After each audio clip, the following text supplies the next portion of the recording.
Hey, yeah, we in the house. About to kick it off once again.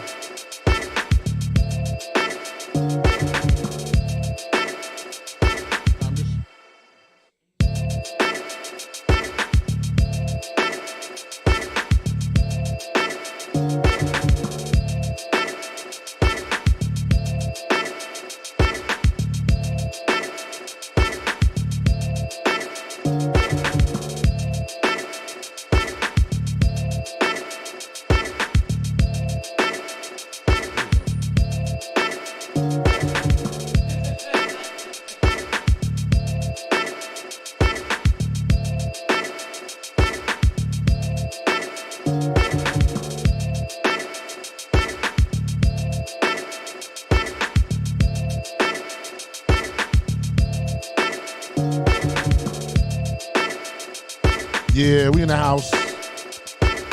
The real discussion. We sharing the show right now. Make sure you all share, and like. Yeah, it's another Friday, y'all. It's going down. We got a lot to talk about. We want to talk about CPR. We're going to talk about a lot of things. I got an expert in the house to talk about the CPR situation. We got a lot going on today, y'all. A lot going on. Share the show. We're just getting started. We're setting up. I'm sharing the show right now. Hang out with me. If you're in the chat room, please say hello. Let me know that you're there. Don't just troll me out. If you're on Facebook or YouTube, just put something in the chat. Say hello. Let me know you're around.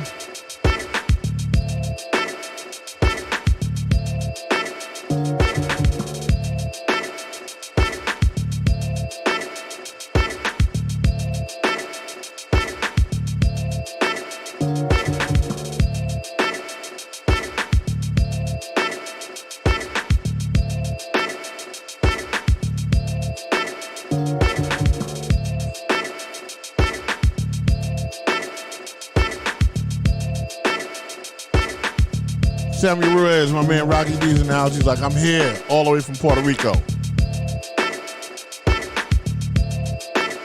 Word up.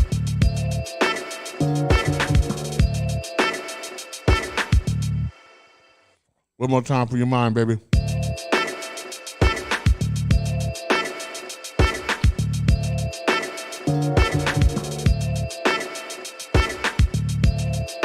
Green sofa. 942.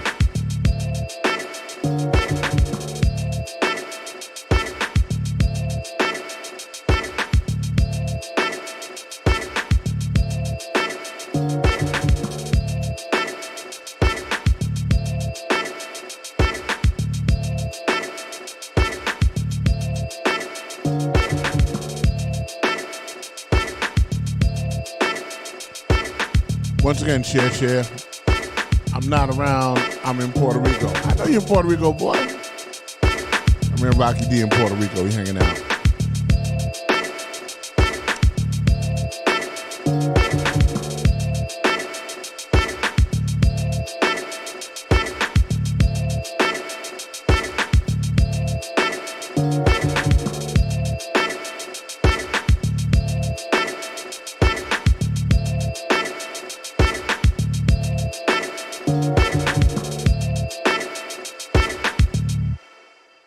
Word.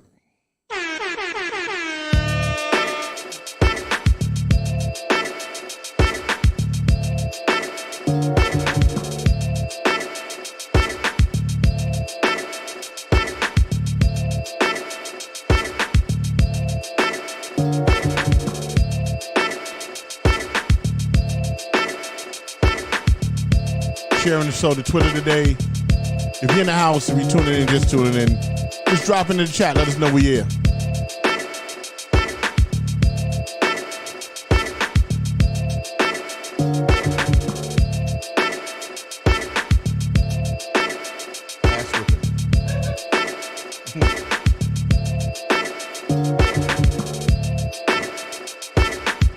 Sharing the Twitter right now.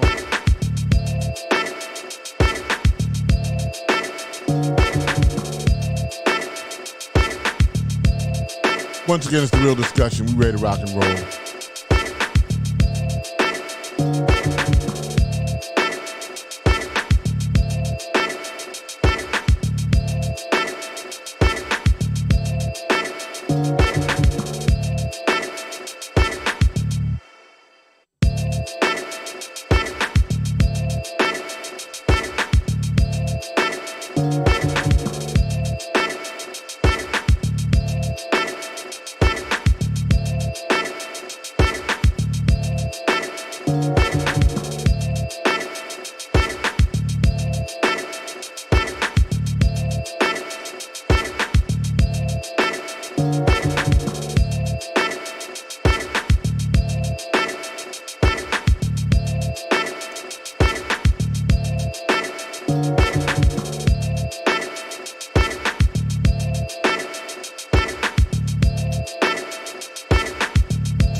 Word up, we in the house, y'all. Yeah, just punch in. We about to get it started. We just sharing the show. You know what I'm saying? Letting you know that we here. Without a doubt, Rock Logic's in the building. And I'm right here, and I'm just getting the show set up. So just bear with me. You know what I'm saying? If you're in the chat, say hello. Let me know that you're there, and we're going to chop it up. Just doing my shares. Give me a second. Because we definitely going to talk about this CPR thing.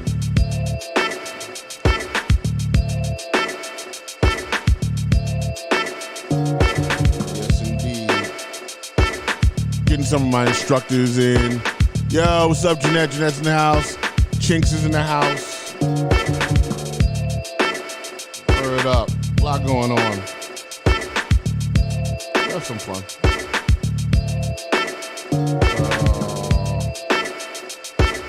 Right, I said I would do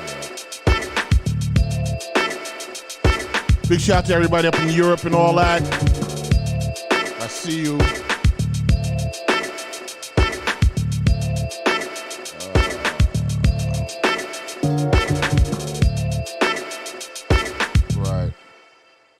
Yeah, we here, y'all. We're here. Just give me a second.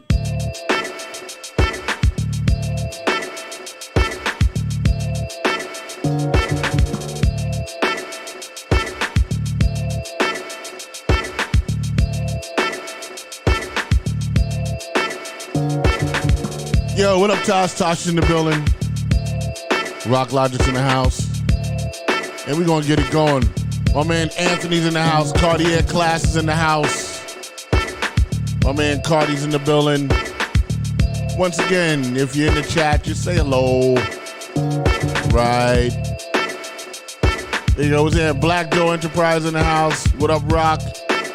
Cartier Classics in the house. What up, Cartier? Word up. Refresh this chat a little bit. See what's going on. We about to figure this thing out, bro. A lot happened this week. If you're just tuning in, I'm here. I'm just getting set up. We got a whole bunch of current events to talk about. It's going to be wild. Word up. Okay. Yeah. Word up. Once again, this is The Real Discussion with Rock Logic. What's up? Renee Mickens is in the house. Word up, and I'm here. We got the jokes. What are they talking about? What are they talking about? Word up. The Real Discussion with Rock Logic's in the house. What's up, y'all? Oh, there you go. Hey, Robbie, we on. I'm cracking the mics. Nice. What's up, y'all? Yeah. What's going on? So, Robbie, what's the deal, man? A lot of things went on this week. Oh, my God. Yo, Cartier, what's good, Kane? What's happening, brother? Yeah, so, talk about what's happening. I'm just kind of interested. Well, to hear about what was going on. Having my evening snack. Work is good. A lot of news. Did something come on? Like a fan? What do you mean? Like a fan came on. It sounded like a fan came on in the room, no? No fan by y'all? No. Yeah, wait, talk to me. Oh, no, Gary's got his microphone on outside. I'm wondering what all that noise is. Yeah, we're using wireless mics this week. So apparently, oh yeah, now there you go. 1, 2, I can't. Yeah, talk. 1, 2. Okay. How about now? There we go. Yeah? Yeah. Okay, cool. Yeah, Gary's on the streets. No, Gary was in the bathroom. Oh! Yeah, Gary, you in the bathroom, we could hear you. Because you have the microphone on me. Oops. Yeah, wait, let me know when you can hear you. 1, 2. How about now? Gary was streaming? Oh, too loud. Yeah, you turned up? Yeah, it's loud now. Yeah, I was like, 1, what's 2. that crazy sound? 1, 2. Gary was streaming. Turn me up. He was streaming. Like Netflix. He was in there. How about now? Yeah, I'm good. All right. Yeah, man. Yeah, Gary, that was crazy, bro. Word. I forgot. Oops. I couldn't hear a thing. Huh? I couldn't hear it, no. Yeah, I heard. Stop it. I heard Gary peeing in the bathroom. I was like, what's he doing? So I just want to be mindful that when you go to the anywhere, your mic is live. I got it now. You got it now? I got it now. So tell the people what's going on with our mics. So right now, y'all, what's happening is we using. So I see a couple of things I'm gonna have to do here. So what we're doing is we're using these new cordless microphones. So I'm the only one that has a microphone, and everyone else has the cordless joint. So it might sound a little crazy, but I'm working on it. You know what I'm saying? They're brand new, so we're just kind of trying them out. So Robin has on a wireless mic. Me and DOA are wired, and then we have Robbie. She's got on another wireless joint. So we're giving it a whirl, see how this feels. You know what I'm saying? Yes, Mills Young, what's up? My man says dope. That sounds like that's my cousin. What's happening with you? Oh, shit, Mills. Word up. So that's what's going on. Let me just adjust this a little bit. All right, that should calm that down somewhat. You guys talk a little bit. All right. So a lot of things going on in the news. Mm-hmm. Absolutely. A lot of things. Well, let's put it this way. And I said it, behind the scenes, but everything that happened that's leading up to this year is going to be. I think this year is going to be on supersonic speed.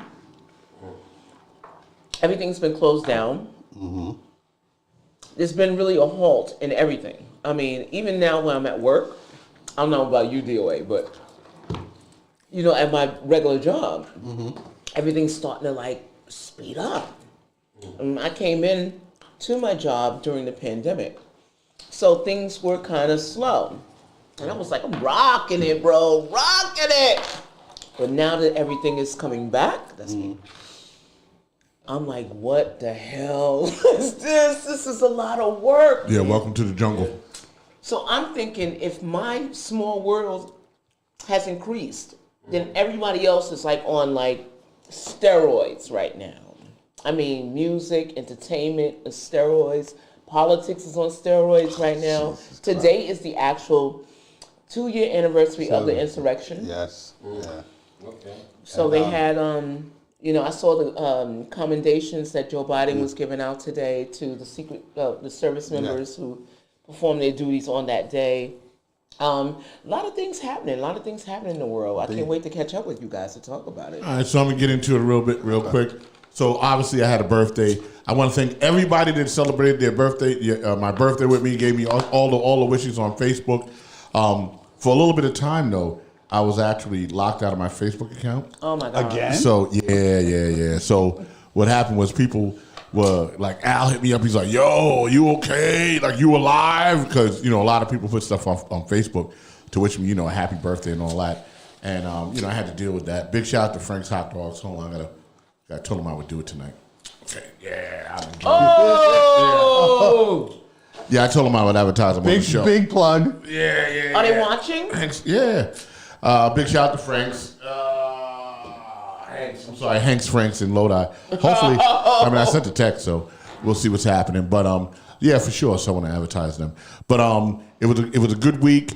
2022, it popped off. We had the little show before New Year's Eve, and that was great. And this last week has been fantastic. I'm back to work. There's a lot of things we're going to talk about. Lazy is going to call in. I'm going to actually call him when we're ready to rock and roll. A lot of big things are happening this year. Obviously, the 50th year of hip-hop has now kicked off officially. The actual 50th date would be in August. But right now, we are in the 50th year of hip-hop. And, Rocky made some announcements in Times Square. Oh, wow. So we'll have Gary talk about that because he saw it. Shit, man, it's been a crazy week. I mean, what's his name? Damar? The football player. Damar Hamlin? Yeah. Hamlin? Yeah. Yeah, unfortunately, we're going to talk about that. Yeah. For those of you that don't know, I'm a CPR instructor. So as an expert in CPR, and I do consider myself to be an expert, and so is the American Heart Association, cardiac science, right? I'm going to talk about what I saw on the field that day and how important CPR is in order to survive. So we're definitely going to get into that because that was a big deal. I analyzed the play. I looked at it, I studied it, and I saw, kind of where it happened and how it happened. Everyone thinks that that it happened when the football player, or the other player from the Bengals, dropped his shoulder, and I'm like, nah, I don't think that's. I think that started the process, but I think when he rolled and he landed on the helmet, it looks like the helmet hit him in the chest when he fell to the ground, and that makes a little bit more sense. So we're going to talk about that. What's up, KC? One Stop Shop Hip Hop is in the building. What's up, K? I'll give one claps. All right. DOA, what's going on, black man? How are you? What's the deals? I'm all right. I had some chitlins the other day, and I got sick.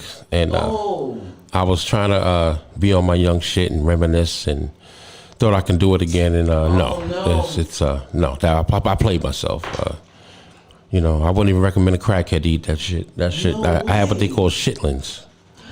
Yeah, that shit was terrible. But other than that, everything's fine. It's been a smooth week thus far. You know what I'm saying? I got some interesting things happening going into February and March. A couple of battles I'm going to be getting involved in. Salute to Babs from Queen of the Ring. So we got some business we're going to get ready to get into. So I'm excited about this year. And I'm looking forward to getting back on stage on some comedy shit. Me and Sticky talked about it a few weeks ago, so I'm looking forward to that. And I'm going back to the gym, start working out. Okay. Because I'm realizing, my body has changed. And that's basically it. I ain't the young nigga I was yesterday. All right, cool. Gary Facts, what's going on? Talk to me. Everything's good, bro. Everything's good. I mean, we're here for a new year. BGM, we have some things going on. This whole 50th year hip hop anniversary. I think this is going to be really, really great. I just want to give condolences to George Price's family. George Price was the VP of Communications for Death Row. Okay. Everything that y'all see about Snoop, Pac, what Death Row was, he was the genius behind it, and he passed away earlier this week. He was like 82, I think it was 80. He lived his life. Yeah, he did it. Yeah. That's what you said. He lived his life. No, he didn't make it out of Death My Row. condolences to his family, though. Yeah. And hey, I'm ready for us to get into the topics. All right, for sure. We're going to get into it right now. Rock Logic's in the building, and we're going to talk about this CPR thing. That's the first thing we're actually going to get into is the CPR situation, because that's kind of relevant to me. You know what I'm saying? It's very relevant to me. So we're going to get into it. So the deal is this. On Monday Night Football on live TV, I'm sure you guys all saw it. Here it is. Hamlin goes to tackle one of the Bengals players. The Bengal player does what he's trained to do, drops his shoulder, hits him in the chest. Then they roll, and then Hamlin lands on the helmet. Now, before I get into how he got into cardiac arrest, here's the thing that I had to say about this. When he dropped his shoulder, right, and he hit him in the chest, you got to remember, everybody was moving together, right? So they were doing this, and they're moving back. So it wasn't like Hamlin was in a stationary position, you know what I'm saying, to absorb all that impact. But then when they rolled, and then he hits the ground and lands on the helmet. And I think that was the trauma to the chest that put him into cardiac arrest. Now, just so you'll understand what happened, the importance of what happened on that field in the moments after that was, and big shout out to the response team that jumped on the field. They were trained in CPR, and they immediately started CPR immediately. Now, there's some things you guys might know. If you're doing CPR on somebody, let's just be clear. You are dead. We do CPR on dead people. That's how it works. Let's just start with that part, right? So Hamlin died on the field. He died twice because he went to cardiac arrest twice. Kudos, once again, to the first responders, because they thought that this was just put him in the ambulance and leave. When they realized that he didn't have a pulse and he wasn't breathing, they actually took him back out of the ambulance and started to do chest compressions immediately. They had to, immediately start chest compressions on him, and they couldn't do it in the ambulance. So they resuscitated him on the field, got him in the ambulance, and then apparently went to cardiac arrest, again. And yes, Battle Dawn Entertainment said, yeah, he landed badly. On Twitch, doing CPR on dudes is fruity, and I only do it on women. Okay. We got a troll today. Yay, we got a troll. Salute to Zaire, Battle Dawn Entertainment. What up? Word. And, that's if you think, Abby, if you think that, if you think you have to give mouth to mouth, which is ridiculous. You don't have to give mouth to mouth, but we'll get into that later. You know what I'm saying? Hit the like button, Balthon's like hit the like button. So just hit the like button and the subscribe button and do all that. So what happened was, now just understand what cardiac arrest is, because I know you guys in the chat room don't actually understand it. Cardiac arrest and a heart attack are two different things. If you're having a heart attack, you're alive.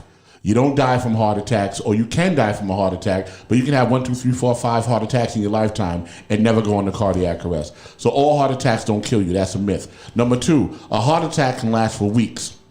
You can be having a heart attack for days and then not go into cardiac arrest. Cardiac arrest is actually when your heart stops and you die. Now, you go into an abnormal rhythm called ventricular fibrillation, right? And just to break that down, fibrillation means a muscle that is twitching, a muscle that is quivering. That's all it means. If your eye ever did this, your eye fibrillated. If your thigh ever twitched, your thigh fibrillated. Well, your heart is also a muscle, right? So with your heart being a muscle, that is why they call it what the organ is, or what the muscle is, and then what it is doing. So that is ventricular fibrillation. Nice. Cool? Cool. If it was your thigh, I think the thigh is called, what is the thigh called? The quadriceps, the quadriceps or something like that? Whatever it is, your femoral muscle fibrillated. Yeah. Right. Your eye muscle fibrillated. These things happen, you know what I'm saying? So what happened here was he went to cardiac arrest, he went to ventricular fibrillation, and he died. Now here's the importance of what happened. Had those first responders not responded when they did, then he would have stayed dead on the field. Had they not had an AED on the field, he would have remained dead. Because the only way to fix ventricular fibrillation is to use the machine that's named after the rhythm. If you're in ventricular fibrillation, you need to be defibrillated. Okay? So that's what that's about. Because when you're in cardiac arrest, what happens is your heart goes into an abnormal electrical rhythm.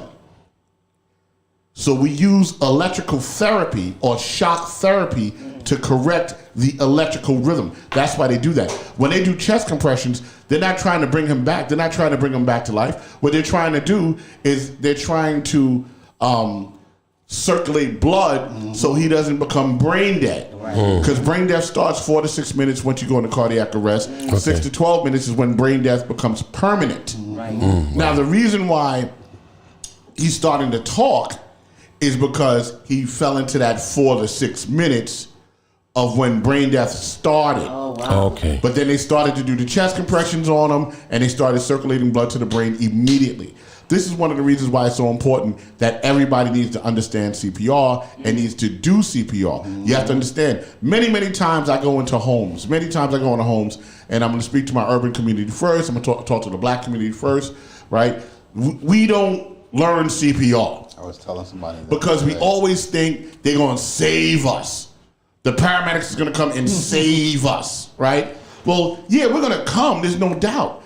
But you got to understand something. Every 60 seconds that the heart is not beating, and I'm going to say it clearly, every 60 seconds that the heart is not beating, 10% of the heart muscle is dying. So EMS response time in New York City is 4 to 40 minutes.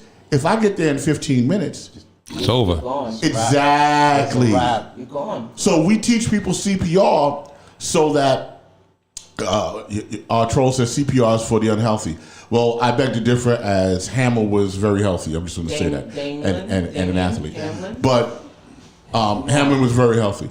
But yeah. So in that alone, that's a problem. So when you wait for me to come and I get there in 15 minutes, there's no heart muscle left, and they're probably brain dead already.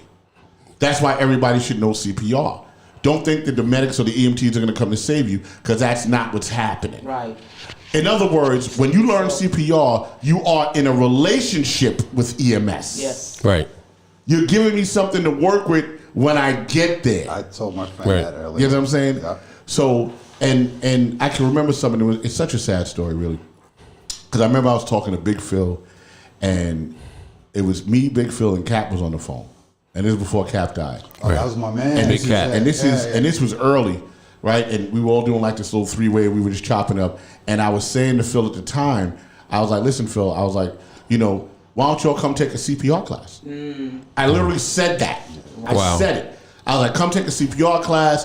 I was like, "I'll give it to y'all for free. Don't sweat it. I got you." Right? Phil still has not taken a CPR class, and unfortunately, Big Cap is passed. Wow. Right? But a lot of us pass because the people around us don't know CPR. Right. Coolio passed because nobody knew CPR. Yeah. Right. Coolio died on the toilet. But the reason why he died on the toilet is because, fun fact, y'all, here it comes. If you're having a heart attack, right? You have that crushing chest pain that feels like an elephant standing on your chest. The last thing you do is go to the bathroom. Because if you go to the bathroom and you strain to move your bowels, it puts you in cardiac arrest. That's what happened to Coolio. That's why they found Coolio dead on the toilet. Wow. We find most people in New York City dead on the toilet. Big shout out to the chat room. Cardiac muscle does not grow back. And he's exactly right. Cardiac muscle does not grow back. Once it's dead forever. And you lose cardiac muscle through your life, depending on how many heart attacks you have. By the time you feel the one that you got, you probably had 2 or 3 heart attacks in your lifetime. Yeah. And don't even know it. Don't even know By the time you feel one, yeah, bro, you already had one. At least that. You know what I'm saying? So most people as an EMS worker, we find most people dead on the toilet. Wow. Because where do you go when you feel bad? You go to the bathroom, it. Right. That's right. right? And this is why CPR is so important. And I'm going to introduce Lays into the situation in a minute and call him, because we're instituting some programs in the schools about this whole situation. Right. You know what I'm saying? Everybody should know CPR. Yeah. Now, I'm going to talk very frank to my urban community, my black community. I teach CPR 9 times out of 10 to white people and white children. You understand what I'm saying? I'll have conversations and people say, well, how young can you be to learn CPR? I taught Teddy Roosevelt's great-great-grandson CPR. Wow. And you know they ain't poor. Right. He was in my class. He was like 12 years old. Wow. And I told him, I made a joke. He said, oh, yeah, my name is Teddy Roosevelt. And I made a joke. I said, oh, like the president? And the mom was like, yeah. We're direct descendants of that. Right. So just to kind of clarify who I teach, just so that you all know. I teach primarily, and not by choice, but by default, right? I teach primarily white people and primarily rich people. Rich, and I'm talking about the people that y'all don't see. I'm talking about the people that live in the sky. I call them the sky people. Those are the people that live. Sky people. They're the sky people. They live like on in the mountains and shit. They live on top of all the skyscrapers in New York City that you never even get a chance to see. They're on the 50th floor, 60th floors of a building. And I go up there and the big real estate guys and all that, I teach them all CPR. I teach their staff CPR. They ride around with AEDs in their car. Banks and bank executives. Bank executives, no doubt. Bank executives. CPR. Yeah. So if rich people are doing it, because rich people want to live forever. Yeah, right. Right? This is the best they got. Somebody got to make that money. Ralph Lauren has been my client for years, teaching him and his staff CPR. Right. Everybody around him knows CPR. The chauffeur, the cook, his assistant. It's like 10 or 15 people that are around him all the time. They all know CPR. But wouldn't that be the disparity of why people in the community are not getting CPR? Because what? Money? No, because it's not an expensive class. Okay, but... You know what I'm saying? It's not an expensive class. And you can get grants to do CPR. And now we're introducing CPR into the schools.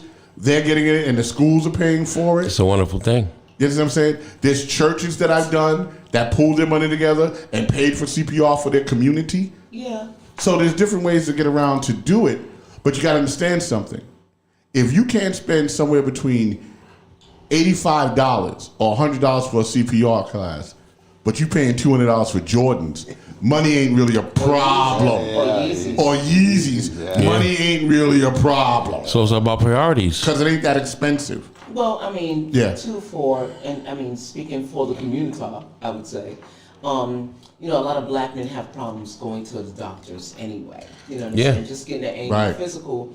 Is even if you are not paying for it, even getting a man or a black female to go to the doctor for a checkup, it's really a struggle. And CPR is part of, a life-saving technique that is a medical necessity. Mm-hmm. So when you think about it, you have to actually get people active.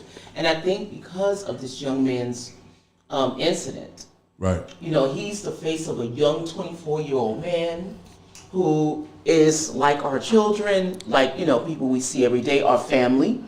It would make us think twice about not learning CPR, I think. I think it hits a little bit close to home.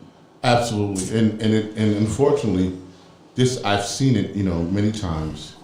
I've seen the situation many times, happen to our children on basketball courts. You know what I'm saying? So I'm going to punch Lays in because Lays just called. Oh, punch Lays in. Just a second. Hold on for 1 sec. There we so, go. DOA, do you guys practice CPR at your company? Nah, we need to. Okay, Lord that's a good Master. idea. My man Lazy Lays is in the house. Lazy Lays in the house. Once I learn it, I'll teach them. Let me address the situation real quick, ladies. Hold on. I just want to address the chat room. Janice Wiggins says, good evening, all. Casey Della says, my wife wants to ask, can you have a community CPR event similar to a turkey drive and take donations so people can sign up to learn CPR? I think that's great. And the answer to that is absolutely. We can absolutely do that. Let me see. Good evening, all. Let me see. Poor people don't have time for CPR. They're trying to survive. Yeah, that's my troll. That's funny. Jordan's a part of the culture, though. Yep. Until you need CPR, homie. All right. Mm-hmm. Big shout out to my man Lazy Lays, and we punch him into the board. Lazy Lays, you in the house? Yeah, I'm here, Rocco. What's happening, black man? Listen, first of all, there's a couple things I want to talk about before you go. I don't even know what the subject is. We're in the CPR subject right now. well, I'm glad we're talking about CPR because first of all, let me just tell you, you are a pioneer in this space. And let me tell you why. I am a visionary. When I start talking about things that we do, I'm able to see it. My 30 years in hip hop, I'm seeing trends and culture go here and there. And what we talk about is always how we watch things start and how they become, they become pop culture. The subculture becomes pop culture. That's what Russell Simmons had said a long time ago. Mm-hmm. So what you're doing on the CPR subject is so real. And unfortunately, with our young man Hamlin, thank God he's off the respirator and everything now. But what you're doing now, the spotlight has been brought on to CPR, and you've been talking about this. As a matter of fact, I've been introducing you to massive coalitions and schools and everything to people, and we've been talking about this all year. And they, again, like we do as our brothers and sisters, we always wait till there's a problem before we try to address it, as opposed to trying to get ahead of the problem. We call that the he be all right diagnosis. You know what I'm saying? Yo, my man right there, he's got diabetes. He be all right. No, that's not a diagnosis. Right. It's a reality. And you've actually touched on something. And we could talk about all the other things that we touched on, but you're ahead of the curve. So I'm very proud of the work that you're doing with Brief CPR and your wherewithal. That's the word I'm going to use. Right. And I know Mo told you to do it and all this other stuff. Just inside stuff that you and I know. But right. your wherewithal to stay in it and get it done is probably going to make you probably one of the biggest and most successful CPR companies in the world. Because not only, and we didn't talk about this the other day, we talked about saving lives, but think about the empowerment that you give the young people when they have the power to save your life. Right. That sense of responsibility, the things that they need. So listen, today I'm not calling in to step on anybody's toes. I know you got your show, you got your crew, but I just want to call for a second and give you your flowers to have that foresight to step out there to do the right thing. Because ultimately, how many times have you ran up into somebody's project where somebody's dying and then nobody knows how to save them, and you have to save a life? Countless times that I've been there. So in all seriousness, I don't want to bring the show down. I know you guys are a lot of fun on the show. It's a great show and everything. We've been talking CPR for the last 15 minutes, so it's all good. Yeah, but I just want to say that if you can't save a life, then you're wasting your life. Word up. It's all about saving a life. There it is. That's real talk right there. And I want to say, so we had a big thing at the coalition yesterday, which was fantastic. And we saw, I talked to a principal today. She called me, actually. And she's in Brownsville. And she's like, I have 30 people that I want you to train to do CPR at my school. She said 15 of them will be staff, and the other 15 she's going to finance. They're going to be the families in Brownsville, and teach them CPR. You know what I'm saying? So I thought that was great. That's great. Well, first of all, I think you found your niche. You're a great instructor. You might have to hang around with, some better people. But other than that, You can set up a nonprofit to have donors. Absolutely. Yeah, absolutely. Yeah. As a nonprofit, you can do it. Right? Yeah, like set up in disadvantaged neighborhoods, like set up like a community centers and these hard areas to teach people CBOs, CPR. we call them community-based organizations. We can set those up all day, every day, and there's a tremendous amount of money for CBOs. And you can go teach like Left Rock City. You can teach Brownsville houses. You can teach Seth Lowe, Marcus Garvey. You can go to Pink houses. You can teach them Gowanus. All the projects in New York City, they should be teaching CPR so that we can learn to save lives and take a little bit of the pressure off the New York City hospital system. If we can save lives before the EMS gets there, because you said in 4 minutes the brain's dead. That's so where it imagine starts, if you could save that life in 4 minutes, you're good. Word, exactly. And thank you, Lays. You know what I'm saying? And I want to thank you for introducing me to the OSG situation. You know what I'm saying? It took some time. We got there. Everybody's aware. Unfortunately, it took the tragedy of Hamlin, right, to bring this thing forward. Damar, right? But now everyone's getting on board and they're respecting the situation. And sometimes, people need a little kick in the butt. But I'm glad to be at the forefront of that, to be able to contribute to my people. And that's what's really important to me. You know what I'm saying? Well, you can contribute and also you can build your business. There's a financial aspect to it that's great because you're building a business and you can take care of things that you need to take care of. That's important to me as well because I need us all to be financially strong. That's the thing that we talk about. We are the only people in the world that are not making sure that each of us are financially strong. That's why in my relationship, yes, you're a brother to me. Like I call you my consigliere, but on other sides, I always make sure that you're financially sound because for me, as strong as you are, as strong as I am. Right. And at the end of the day, if you're financially sound, that means I'm financially sound because I was introducing you to situations to make you stronger. And also just to make an announcement among other things we do because we got so many seeds that we plant based on what we've done. As you know, that we are part of the Chancellor's Council, OSG is. And just so you know, because of our work with Talos Media, it is now mandatory that all schools in New York City, all 1,851 schools, have to have a media room. How about that? That's our work. That's what we did. Yeah, that's right. That's what we did. And I got to tell you, it was great to hear you say that the other day because I just remember, this thing started from an idea, really. Right. Just a basic idea that ballooned into this whole situation that now it's part of the curriculum, And let me correct you, Rock. It started 25 years ago as a necessity of how do I feed 20 people off one album budget if I'm paying all the money to the studio? Right. Why don't I build my own studio and create the economic loop? And that taught me how to do it. Thank you to Quad, D&D, Hammerstein Ballroom. You rolled with me all the way through all these different scenarios. Gabriella, all these different scenarios. You were there with me every bit of the way as honed. When we wanted to learn when it was all analog, we wanted to learn Pro Tools. What did I do? I went and bought the shit and put it in my house and learned how to use it. And then brought it to you and said, this is what we're going to do. This is the future. This is all the work that we have done for many, many years, and we have gotten good at it.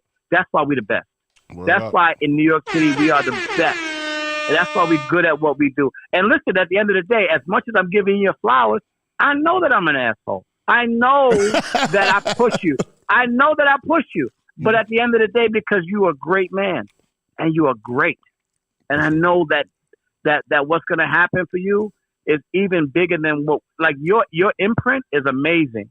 The greatness of Rock is amazing. Sticky, you are way above your station in so many different ways. So I'm not going to stay on long today. I got my boys here. I got my dog here. I'm doing a little family. I'm teaching my boys how to play poker. Oh, nice. Yeah, there you go. A lot of fun. But at the end of the day, let me just say this to you, man. I'm proud of you, my brother. I'm so happy. I love you, my brother. And trust me, everything we're doing, every seed we plant is going to blossom. And everybody just has to sit back. And sometimes you got to tell people, shut the fuck up. Let's get this work done.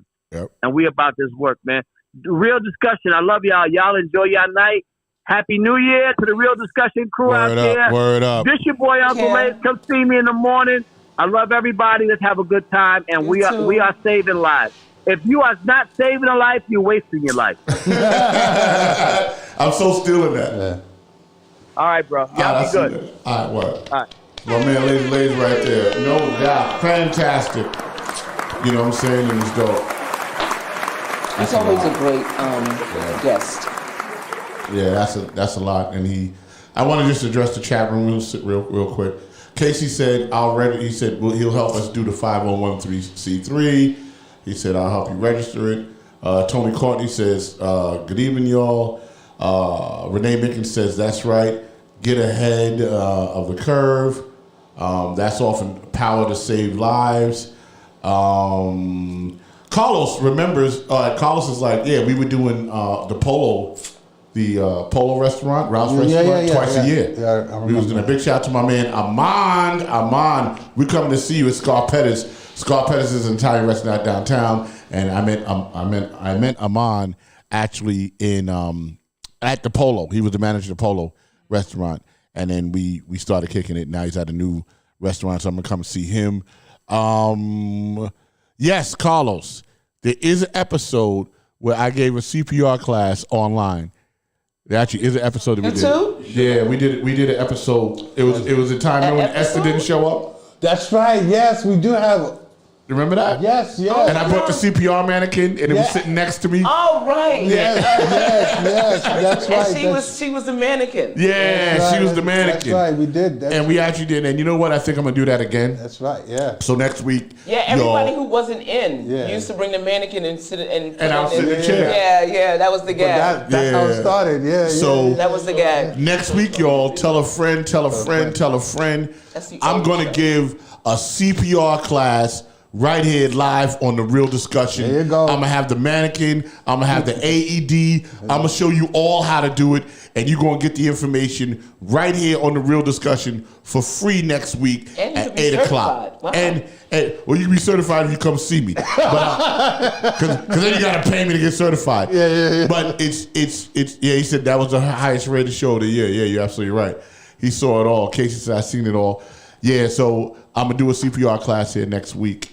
You know what I'm saying? We're gonna do it live for sure, and we're gonna let everybody, you know. And I'm That'd gonna be a teach you good look. because I can teach you for free. I can't certify you for free.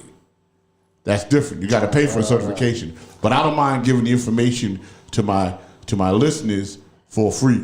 You know what I'm saying? Big shout out to Sid. Sid said something about basketball. Hold on for a second. Hold on. We must find that show so we can share it. Yeah, Renee. Yeah. That show, boy, I believe it's deep in Facebook. Oh my God, that's like 3 years ago. Yeah, that was 3 years ago. So we're gonna do that Like again. 3 years ago. Yeah. Maybe Carlos can find it. If you can find it, you should actually put it up. But I'm gonna do it fresh. My cousin Sid says, you know, I deal with sports. I will propose it to all my players. Absolutely, Sid. It should be all your players. It should be all the coaches. You know what I'm saying? Let's put that together, right? And then we're gonna do that. And we'll teach them CPR because the deal is this. Tomorrow's not promised to you. And it happened just like that. There was nothing wrong with that young man before he walked onto the field. Right. So young. It was just a freak accident. And it is a freak accident. You know what I'm saying? It is a freak accident. And it happens in baseball a lot. It happens in lacrosse a lot.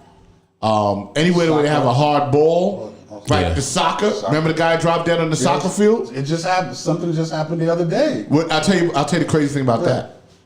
The guy that dropped dead on the soccer field, they resuscitated him with the company that I service AEDs with, which was Cardiac Science. Oh, wow. I saw them pull it out and they had it on the field next to them. I was like, yo, those are the AEDs that I service. You know what I'm saying? Wow. So I get to see a lot of things that, you know, that I'm in touch of, that I touch upon. And I'm back servicing AEDs again, so I'm very happy about that. Big shout out to Zoll. You know, they got me back on board. And I'm servicing AEDs in the schools for the kids.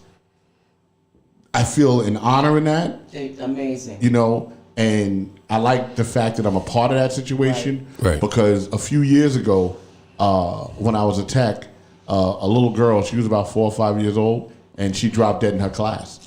She was a child. She was a child. And she died in her class. And I happened to be in the building at the time. Wow. And I ran to the classroom, and the teachers, I had trained them how to do CPR. But, you know, when this happens, you know, people get stuck. Yeah. Right. It's called bystander paralysis. Yeah. They get stuck, right? So I jumped in there, and I immediately started to do chest compressions. And I told somebody, I said, run and get the, go get the AED and all that stuff, you know what I'm saying? So I'm working on her, and we defibrillated her. She didn't come back. We defibrillated again. She came back. We got a pulse back. Then she went back out, and then the paramedics came. Right. But all that time, we had been providing circulation, you know, to the little girl. Right. And what ended up happening was when the paramedics came, I had to speak a language to them that they understood that I was the same as they were. Right. You know, and I went through. I said, "Listen, I need epinephrine, need amiodarone. Put the pads on. Let me see the rhythm. What rhythm do we got? Okay, we got VFib. All right, we're going to shock VFib. Because then you get into a manual defibrillator where you have to understand the rhythms that you're reading to know whether or not you need to shock. Okay. Right. And we ran through the scenario, and we got a pulse back. And then when she got to the hospital, she expired in the hospital. Wow. Right. Wow. You know. So I remember that. You know. And then I have success stories. I have a lot of success stories too. That happened, but the success stories, the ones that don't work out, you know, all right, if it's an adult, it don't bother me. You know, adult checks out, I'd be like, nigga had a good life. You know what I'm saying? I mean, Right. you're like, you know, because it's an adult, right? Right. But when you don't resuscitate a child, you have to understand something. It was a layup. Yeah. You should be able to resuscitate a child. Right. Because a child doesn't go into cardiac arrest. Right. Children don't have heart attacks. Right. Because they don't have enough mileage on their heart to have that wear and tear. Right. You know what I'm saying? So when that happened, you know, I for a month, I drank for a month, and I went over the scenario over and over again in my mind, trying to figure out where did I go wrong? What did I do? You know, and I had to accept the fact that she was in the best hands that she could have ever been in. Right. At the time, and if it wasn't going to work with me, it wasn't going to work. Well, unfortunately, nothing's guaranteed, but you can just do the best that you can. Right. Correct. You know what I'm saying? No. Which was that. So I knew that I didn't make any mistakes. Right. I knew that I did everything, you know, by the book, basically. Right. You know what I'm saying? As I was taught, you know, to do it. You know, but you know, who better to do that than a person that teaches CPR 7 days a week? Right. Yeah. So you know I ain't going to get it wrong. Right. You know what I'm saying? And I teach the advanced medicine part. Right. I teach about, you know, 1 milligram of epinephrine every 3 to 5 minutes. I teach about using antiarrhythmics like amiodarone. I teach about using lidocaine. All these medications manage cardiac arrest. You know, I think they talked about it for Hamlin, that they gave him epinephrine, and I'm sure. I'm almost positive now. I don't know why the brain damage occurred, because it seemed like they got to him relatively quickly, but they resuscitated him, but he wasn't responsive. So normally what we do with that is we do a thing called targeted temperature management, and we'll freeze you literally 32 to 36 degrees Celsius for at least 24 hours. Wow. We'll do it for up to 3 days. We freeze you to allow your brain to recover. Wow, that's something new. We deliberately put you in a state of hypothermia so that your brain can recover. So probably what happened was when he didn't respond, then they probably put him on hypothermic therapy, and then he started to come around, which brought him to today. Gotcha. Now that's probably what happened, but I also saw in the video that there was a move with his neck that was a little bit wacky around his brainstem, and that might have caused that, but I don't think so. I think the damage would have been a little bit more permanent. So I'm assuming that they probably put him on targeted temperature management for. Well, he's talking. And he's talking. He was like, "Did we get them some bitches?" Right, which is wonderful. Yeah. You know what I'm saying? Because that means he's back. Right, and that was the last thing he remembered. Like, he knew, he was cognizant that he didn't finish the game. Yeah. He was a warrior. Gladiator. 24 years old, I man. gotta tell you the craziest shit, right? Because I did CPR on this lady in Shea Stadium, right? And it was me and Ralph, actually. We were at the game. His sister used to work for the Post, and she got tickets to the game. And we're in Shea Stadium, and it's like 2014 or 15. And we're walking out from the game, and Ralph goes, "Yo, Rock, they're doing CPR on that lady over there." And it was over by the Apple. Yeah. Right? So I go over, I introduce myself. I said, my name is, Rock Logic. I'm a CPR instructor. I'm going to try to help your mom, right? So I jump in and I start to do the chest compressions. Then Stadium EMS came. Okay. Now, Stadium EMS, they were kids. They were like 21, 22 years old. Oh my God. They had never managed no cardiac arrest. This shit was real, right? So I'm doing chest compressions.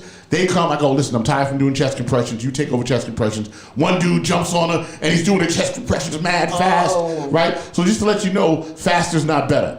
You have to allow the heart to refill with blood so you can pump it through the system. So I said to him, "Listen, you need to slow down and allow for what we call complete chest recoil," right? So he goes, "Well, I'm part of FDNY." I said, "Do you know?" So what is it, like a battle? He's not listening? What the Well, you what gotta the fuck was understand that? something. he's thinking that I'm a bystander.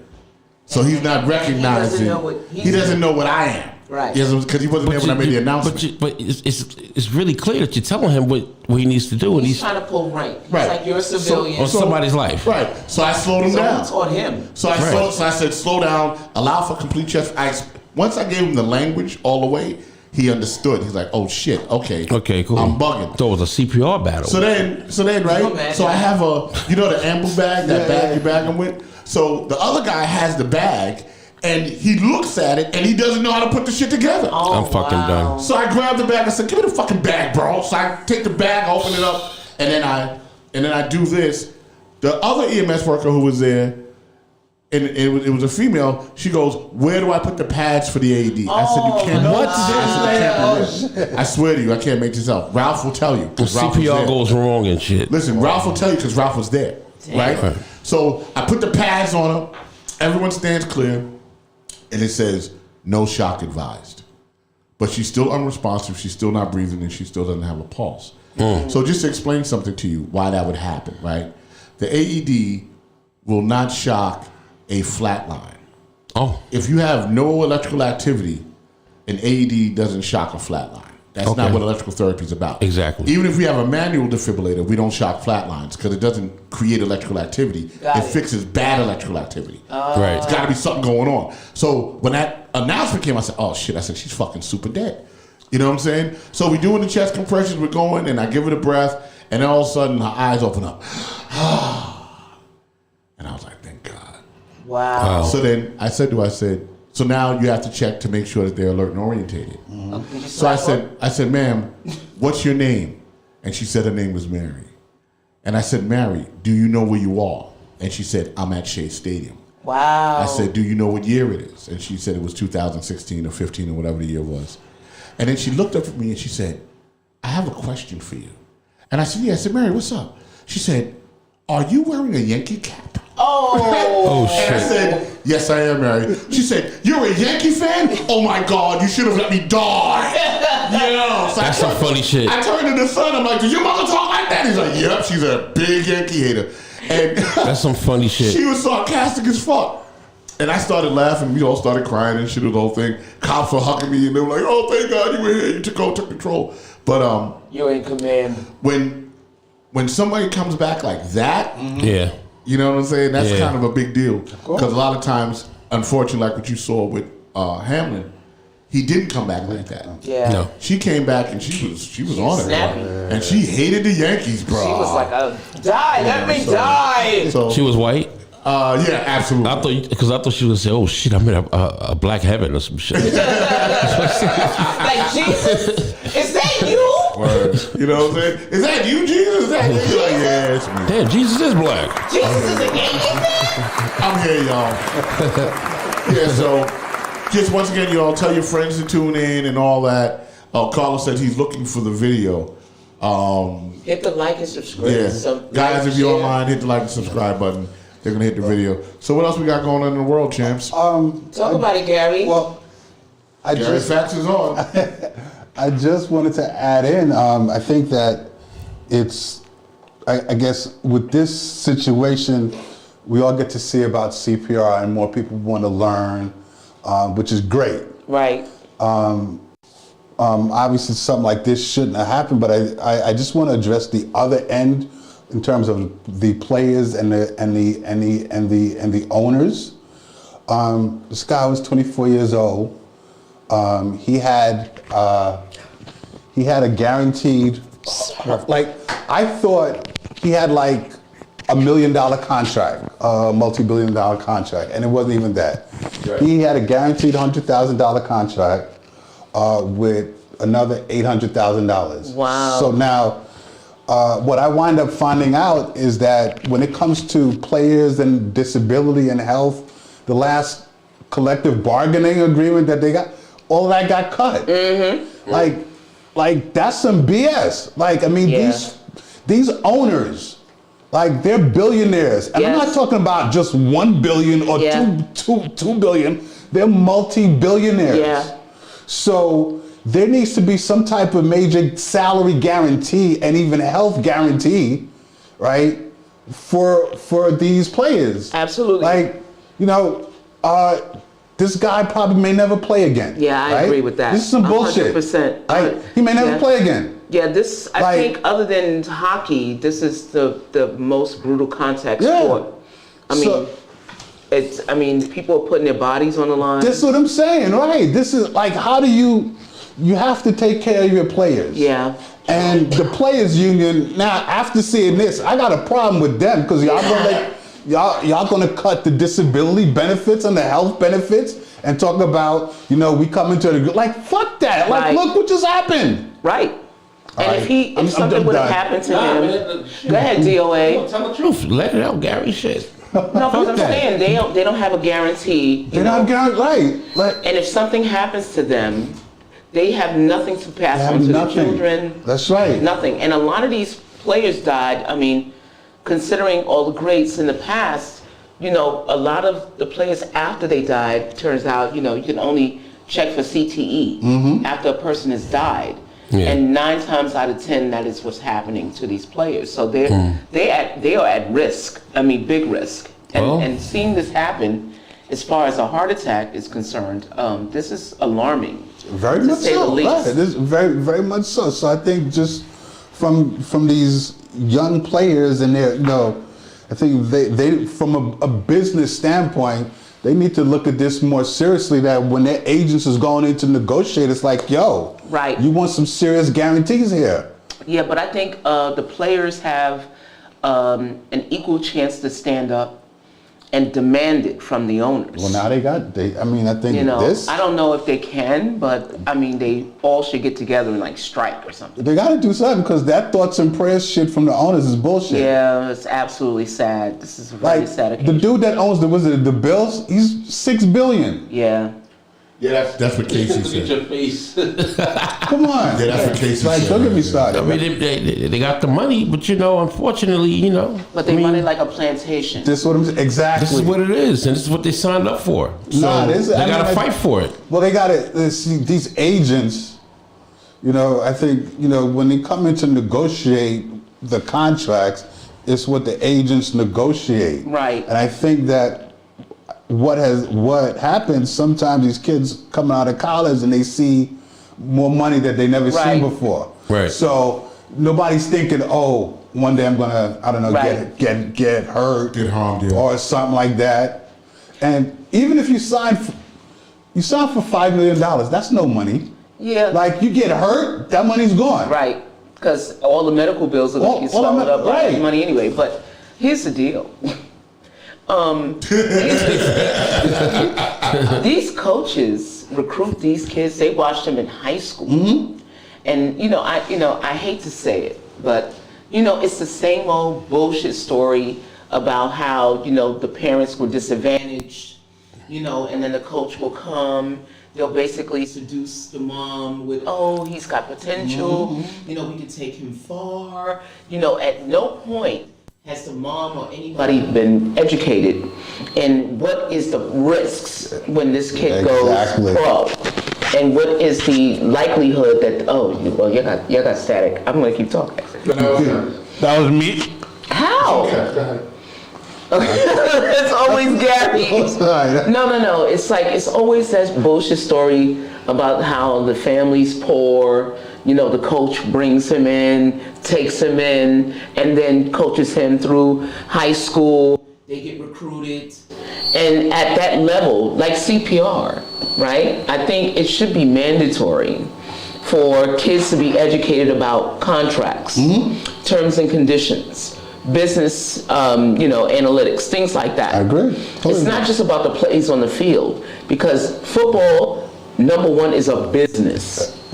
Okay, and you like the record company, like the music industry or any industry, it is a business. You should Everything's teach a these business kids, now. right? You should teach these kids financial responsibility, how to read contracts while they're in college, so they know what they're signing up for, and they can say, no, look, I'm not doing this. Yeah, because football is first of all, football is actually a lot more delicate compared to how it used to be, right? Right. Football used to be extremely, extremely brutal. Right.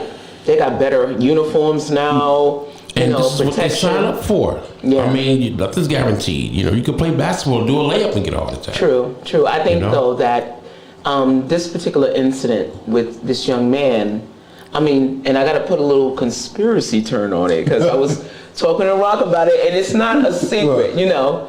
Everybody's been mumbling at first, you know, when he died and got revived. You know, people were like, you know, there's a lot of people, you know, falling down because of jab. Because of the jab, yeah. You know? Because of what? The jab. Yeah, because he got vaccinated. Yeah. Right. And listen, there's been a lot of incidences with a lot of people who are young who have been dropping. I mean, I don't know. You know, I know 2 people personally who had the jab, and they had blood clots. You know, one person I met, well, not met, but know for a long time, was tired, athletic, does taekwondo. I mean, super athletic, and then was just tired all the time after that. Okay. And then they were like, well, just go to the doctor, you know, because he couldn't walk upstairs. And he's like, this is odd. So he went for a checkup, and they found like 18 blood clots in his lungs. So he had what's called a pulmonary embolism. Yeah. They call it a PE. And he was like, nothing was ever wrong with me until after I took that, you know, thing. So I'm like, well, I don't know. But it's a lot of vaccine incident reports that came out are linked to that particular situation. It's 80% chance that they have that all in common. So, well, a lot. When that happened to that young man on the football field, they immediately jumped to that. They went to it. Yeah. They went to it. Well, but I mean, when they went to it, it was like, all right. And I heard it, but I was like, Right. This ain't nothing that doesn't happen. Right. You know what I'm saying? Right. You know, the cardiac issues that you hear about, you'll hear about people that end up with enlarged hearts because of the vaccine. Myocarditis and stuff like that. You'll see that. I don't think that this was the actual issue. You know what I'm saying? But what I want to do now is I want to pivot because I want to do relationships because we've been on it for a while. Are we going to do like hot stories, hot topics? And I want to do relationships right now. Oh my God. All right, let me get my glasses out. So I'm going to pivot. I'm going to play this Young Tef video that I have here. Where's Young Tef's video? Let me see. And I would like to do relationships. So break out the relationships and let's give that relationship advice only the way that we know how to give relationship advice. And we'll be right back, y'all.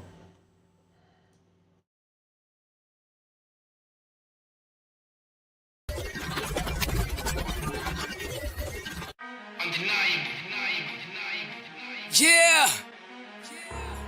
Young Tef. Let me explain something. Jay got the bangers. Dyke, I'm the definition of it. Do you and kill everything, the competition's nothing. It's no one you should fear when you the one that hold the budget. I came a long way from copping rentals at budget. They used to laugh at me in locker room discussions. I pulled up in that Benz and all they face was disgusted. A niche for pissing people off, they sick when they see the boss. The power in my voice will make them tremble like the speakers on. The female species is super strong. You think I wanna be a man, you must be smoking something super strong. You misread me and you got me wrong. You pushed the wrong button with me and I explode like a ticking bomb. Trust me, it's really Rubicon.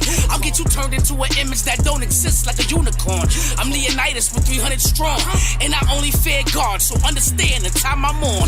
Born sinner, I so differ. Immaculate conception with the bars, I'm a soul healer. Or call me the Tyreek of rap, I'm a ghost killer. Plus I keep a Tommy that'll make you a ghost, nigga. Go figure. Look, I ain't playing with niggas. You skip my turn, I'll draw for and get the blazing, you niggas. Ain't hit the trigger, keep a trace singing the niggas, I'm vicious. The way I flip the words, they think I'm a gymnast. Let these niggas ball out and get stuck on they pistol. Have these niggas go broke trying to bull out on bitches, I'm simple. Yeah, all gold on my neck. With a Michael Kors watch, nigga, fuck and protect. I'd rather buy my mom's a house and business than reinvest. You niggas playing checkers, I'm over here. Big shout out to Young Tef, man. We love her on the show. We play her joints. So, Rob, you have some relationship stuff that you got? Yeah, you know, every week we're keeping it light, we're keeping it moving, we're keeping it fresh. So we decide to do relationship advice from a Twitter handle called SBC Chat. I get shout out to them. And first, I want to do a round table. So I'll read the question, and then you will chime in, all of you. And then what we'll do is we'll have Rock chime in last, right? So we'll do that, and you have to stay quiet, bro. Okay, I ain't gonna say nothing. I'm gonna mute my mic and everything. All right. So here we go. So the first one starts off like this. Married for 3 years. Without consulting my husband, without consulting me, my husband got liposuction and a fat transfer on his shaft. Pause. The procedure didn't take, and once his beautiful shaft, and his once beautiful shaft, now looks like a week-old gas station hot dog. I told him, I hate it. You know what he says to me? Lick it or lose it.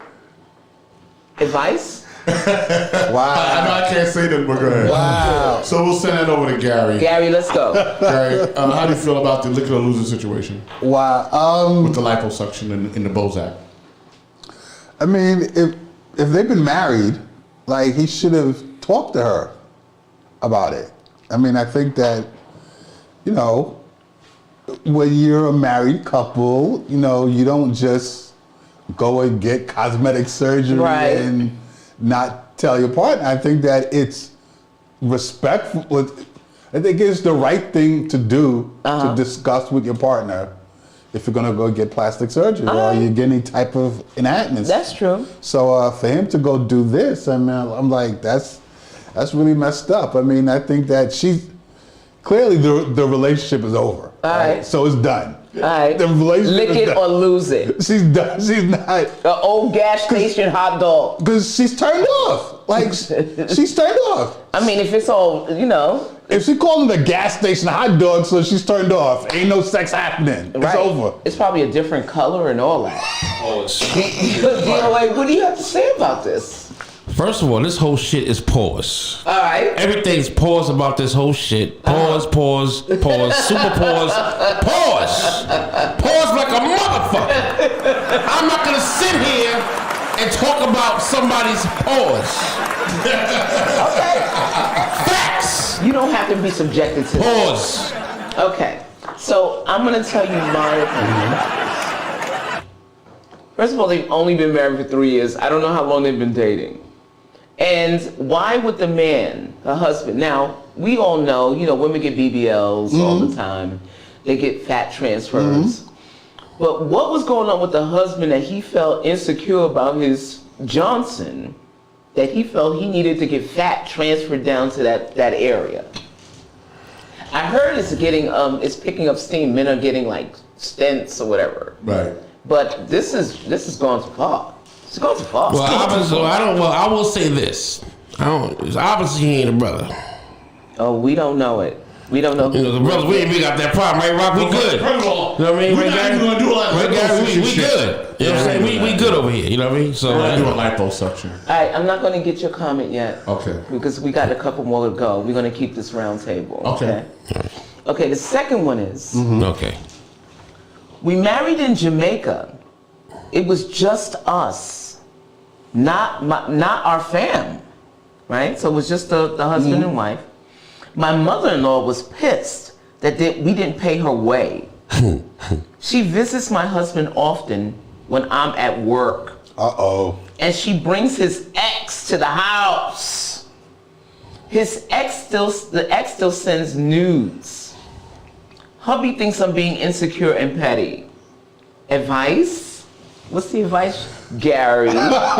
Something's happening. Don't you dare. Something's happening. Like, if advice, wow. Yeah, I would say that there's something happening there. Definitely. Because Mom Dukes or the mother-in-law is bringing the ex to the husband, and the ex is sending nudes. So we got a little soiree going on there. I'm just saying. Okay. So she's gonna have to leave him. Like that's clearly, you can't tell me something's not happening there. True. Right. And I think for the mom to get upset that I guess they didn't pay her way to go. I mean, no. I think maybe she must have expected that. But then these things are discussed, right? You know, you can't just assume. Right. So yeah. All right, DOA, what do you got to say about this? Well, first of all, they don't like the bitch. Let's just get straight out the point. They just don't like her. It's a fucking rat. They didn't want her to go, so they didn't pay for the shit. They want her to go. Second of all, they fucking, okay? They've been fucking. The whole family was fucking, and they're dysfunctional. Right. The whole shit is all fucked up. Right. All right. There's no logical way of looking at it. What you hear is what it is. Right. You know what I mean? But shout out to the mother-in-law. I'm sorry, but they don't like your ass. Right. Now, you should have your ass there anyway. Word. Stay your ass home. That's right. Why don't you just get some light bulb section and I just want to address what's going on in the chat room real quick, okay? When DOA said that he wasn't going to talk about the Bozak, my cousin Sid said, I'm with you, bro. Eddie Rivera says, this shit here, I'm not getting surgery on my Alabama black snake. Where do you find these twisted people? Ed said, he's hitting that. And mom is down with it. That's my point. So that's what's happening. So yeah, okay, that goes around. I'm going back to you, Robin. Okay, so my issue is this. No, and it's plain. She said it was just us, not her family either. Mm-hmm. I can see if her family came and not the husband's family. But the mom is looking for revenge because some moms are closer to their sons. Yeah. You know, that mother-son relationship, and she's probably very protective and she wanted to be part of it. But she insisted that she wanted to go even though her family is not going. So the mom hates the girl. right. Okay, yeah, gotcha. That's why Gotcha. the husband married her without anybody around because they probably couldn't agree on, you know, with the mom situation. Like, look, if my family can't come, your family can't come either. And Which I think the happens a lot. mom, nobody's talking about the backstory with the mom. The mom's probably always, I mean, think about Jim Jones and Chrissy from Love and Hip Hop. Yeah. Think about Mama Jones. Yeah. This sounds like a Mama Jones situation to me. Now, let me tell you something, Jimmy. That's my son. You know what I'm saying? Right. So I think that the mom had it out for the woman he married this whole time. Uh-oh. Yeah, you keep your mouth shut. We're going to do one more. All right, there you go. Oh, okay. All right. So that's what I think. And they definitely still banging. And I think they're doing it she visits my husband often. So, Well, she knows what it is. hold on.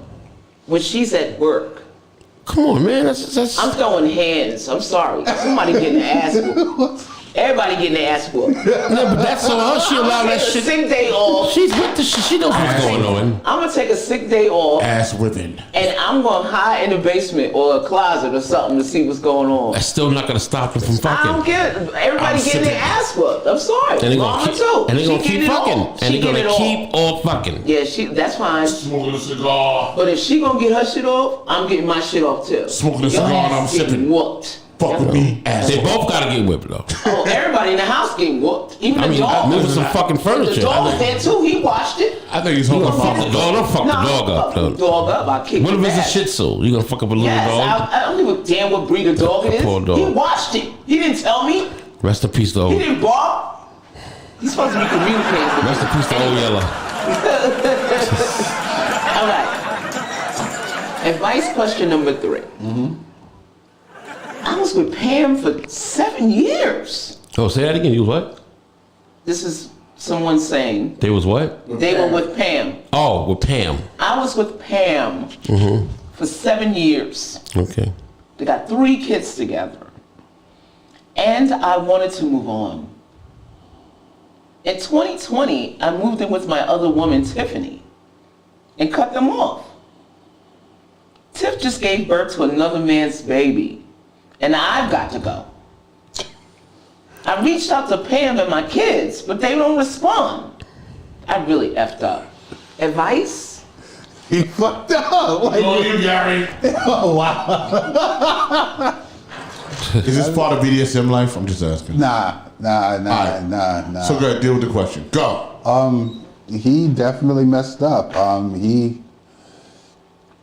I guess he's stuck. I mean, to give him... It's up and it's stuck. Yeah, yeah, he's stuck. He can't, like, he homeless, that's what he is. Yeah, he made some stupid decisions. He definitely shouldn't have left his kids. If this woman had kids for him and he goes to another woman and cut them off, that's not cool. That's just not cool. But yeah, he's assed out on his own. He fucked up. All right, D.O.A., He what gets you got? no advice. Well, first of all, her name is Pam, so it's already fucked up. Oh, wow. Right, that's just, I don't know. Every Pam I knew was always fucked up. But wow. He did some fucking Harlem Night shit. Put your kids on the phone. Put your mom on the phone. I ain't never coming home again. That nigga's stupid. Love Stevie Wonder like a motherfucker. He got caught. You know what I'm saying? Listen, the way you get him is the way you lose him. That's true. And that's what happened. How Pam got him. Listen, and you don't fuck with Pam. Okay? Damn, why you blaming Pam? I don't know. I just don't like Pams. Damn. All right, well, let me Shout out to Pam. Shout out to all the Pams out there. You know, some Happy New Year to Pam. First of all, for me, reading this means that he didn't marry Pam. Right. Mm-hmm. He pumped 3 kids into her. Right. And stayed with her for 7 years. Poor now, Pam. And listen, I got to put it out there. You ain't married to Pam. Pam is married to the government, right? She probably got Section 8. You laid up in that apartment or wherever they live in. Let the world know what's her name again? Who, Pam? That's Pam. Leave Pam. Yeah. Bitch, you stupid. So hold on. So I'm thinking if he's not declaring her as his wife, yeah, then the government is raising these kids and housing these kids. For Pam. For Pam, not him. Pam. Because a man for him to get up and walk away means he really didn't have stock in whatever situation he was in. With Pam. With Pam. So he was basically homeless anyway. Yeah. Let's put it that way. He was already fucked from the beginning. Right. So, that's my analysis. Right. Like, I was with Pam. Pam is not his wife. So, now that I've established that the government is raising her and her kids, because, technically everybody in that house is a ward of the state. So, he's sitting in a house where he don't have no ownership or nothing. He's basically couch surfing for 3 years and pumping babies into her while she's paying, or the government's paying the rent. Then he decides,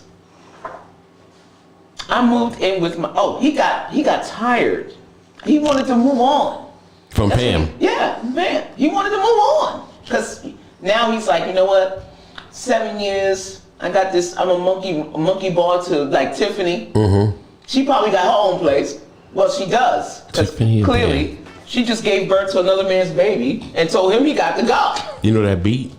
We're going to do a song about Pam. Right here, yeah, that. That's it. I'm dread serious right now. That's some motivation. Oh, Pam. Yeah, so. Oh, Pam. Oh, that's who I am. Wait, hold on. Sorry, I remember that night. Oh, wait. I thought you were going to play me. I was with Pam for 7 years, 2 kids, and I wanted to move on. In 2020, I don't know, how am I doing this? You're doing good, don't worry about it. 2020, I'm moving my other woman, Tiffany. Ain't cut them off. Ass whipping. Tiff just gave birth to another man's baby, and I've got to go. Ass whipping. I reached out to Pam and my kids, but they don't respond. Ass whipping. I'm really fucked up. Look at Gary. Hey. Look at Gary's face. Shout out to Pam. We are making a song about your ass next week. Okay, Pam. so. Oh, man. Now, should I read them all? Yeah. And then get your. Or do you want to go back? We can go back. Who's the last one? You have another one? I have 3 more. What's the next one? Let me hear the next one. Okay. And I'm gonna read. Oh yeah. This one. Okay. I'll read this one first. Cool. I left my ex a while back when she was pregnant with our son. I gave her $1,200 for his first birthday party. She said she got the venue. Mickey Mouse, everything, and sent me the invite. My new girlfriend and I got to the venue and there was no party. Invite was fake. Ex spent my money. What is the best payback here? Gary, go, let's find out what's going on. What's the best payback? Damn. What's the best payback for the ex? What's the best payback? Damn. Oh, man. I know what it is. No, we're gonna find out what you got to say about this. Okay. You should let him chime in. Just let him- No. I'm No. right. The best payback. Go to Gary. You're funny. Oh shit, I'm sorry. I was thinking about the old Pam song. I'm sorry, this is so good. We gonna get Pam. Poor Pam. To pay back your ex. Wow. What's the best payback? Damn. Gosh. Come on, no, Gary, come on, okay. do it, Gary. You got to do something that's All right, send it to DOA.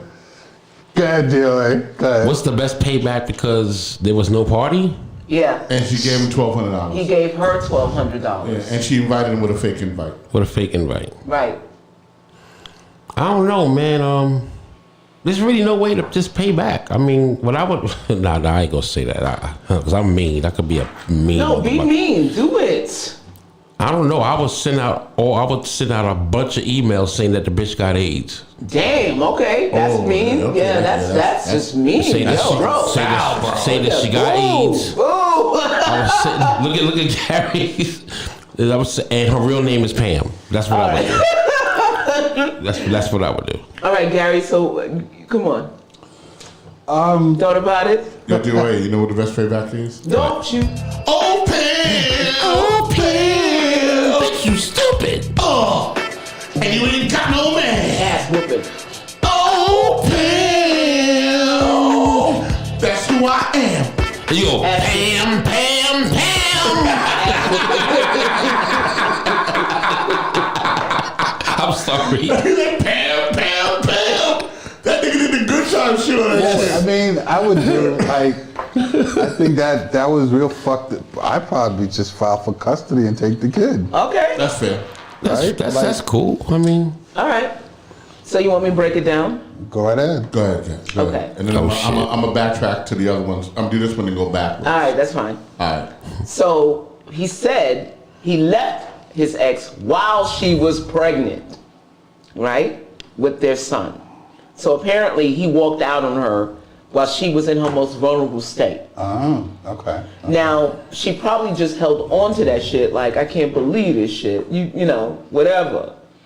Now, she told him, like, look, first of your birthday, she probably raised the little nigga by herself, which means the you said government. raise the little nigga. Yeah, which probably means the government probably had to pay for it. Okay. Okay? So what she did was, she was like, you know what, I'm gonna get his ass. I'm sorry. She asked for $1,200, probably because he hadn't been helping her out for that whole year. And she was like, you know what, that's the only way I'm gonna get that money back that I've been using to, like, you know, feed this kid and buy Pampers and all that. So he fell for it, but the problem is that, for me, why would he need to bring his girlfriend to a baby shower, a baby birthday party that he left his ex, his baby mama for, or whatever? You know what? It sounds like the same motherfuckers. That was what he was with Pam and Tiffany. It's the same motherfuckers. Pam and Tiffany. Who? That nigga was with Tiffany, and Pam invited this nigga for the. Maybe You know what would happen? Oh, Pam, That's who I am. Pam, Goddamn. Pam, Goddamn. Pam, Pam, Pam. Ass whipping. Sorry, nigga, that night. So that's what I I'm think. sorry. Go ahead. I think she lured him into giving her money because Right. he left her to, you know, take care of that little nigga for a year, right? And she was like, how am I gonna get this money? And I think that's why she created the fake birthday. $1,200 though, that's not gonna last a lifetime. if she's raising the kid, the government's raising the kid. I'm sure of it. Look, even if she was working, who's paying babysitters? Who's, going to watch the kid while she's working? All this stuff she's coming out of her pocket with. So, is any of that information in the text, or is we just kind of... I'm just doing my freestyle. We're creating. It's a movie. Okay, all right, we're moving it. Okay. No, okay. All right, so wait a minute. We're going to get Rock's response to all of these relationship questions. But I think we should take a short break. All right, we'll do that. We'll take a short break, and what I'm going to do is I'm gonna talk about it. Right. There's a lot going on. Right. Let me see what I got on my drive here. Yeah, okay, we can do this one. I don't know what this is, but What is that? I don't know what that is. What is that? I can show you how to get the sweetest deals online when you shop from major retailers like Amazon. I don't even know what that You is. can drop prices automatically. All right, Hip Hop Boulevard, yeah. Oh, yay. Yeah, so if you want to buy a Hip Hop Boulevard hat, a Scully, you can go to, I believe, hiphopboulevard.com, and they have these beautiful Scullies that you can get for the wintertime for approximately $20.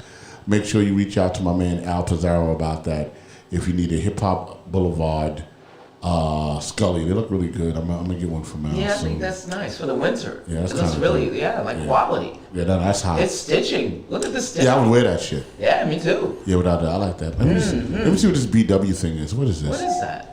I don't know. Oh, here we go. It's a video. Even featherweights Is and that black no-line and white? bifocals. No Is hits. that the one with chinks and... People should definitely I don't know what this shit is. Yeah, because you got...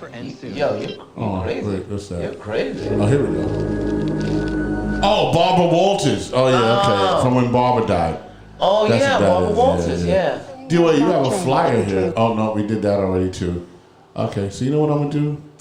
I'm going to You answer. need more commercials. Baba T's man. video. Let's see, which one? Oh, yeah, Baba T. Yep. Yeah. Let's run this one. We're going to run the Baba T video. Make it clap. Yeah, that's Absolutely. what we're doing. And then I'm going to talk about everything I heard today.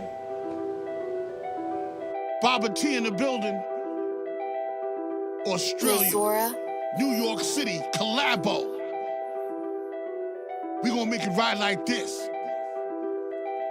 Let's go. Front to the back, girl, you heard what I said. Got a bounce in my lap, do a 12 when you dance. And a booty so fat, fit the world in your pants. Collect 100 sats, call me throwing up some bands. Make it clap, clap, clap, clap, clap, clap. Throw it back, back, back, back, back, back. Make it clap, clap, clap, clap, clap, clap. Throw it back, back, back, back, back, back.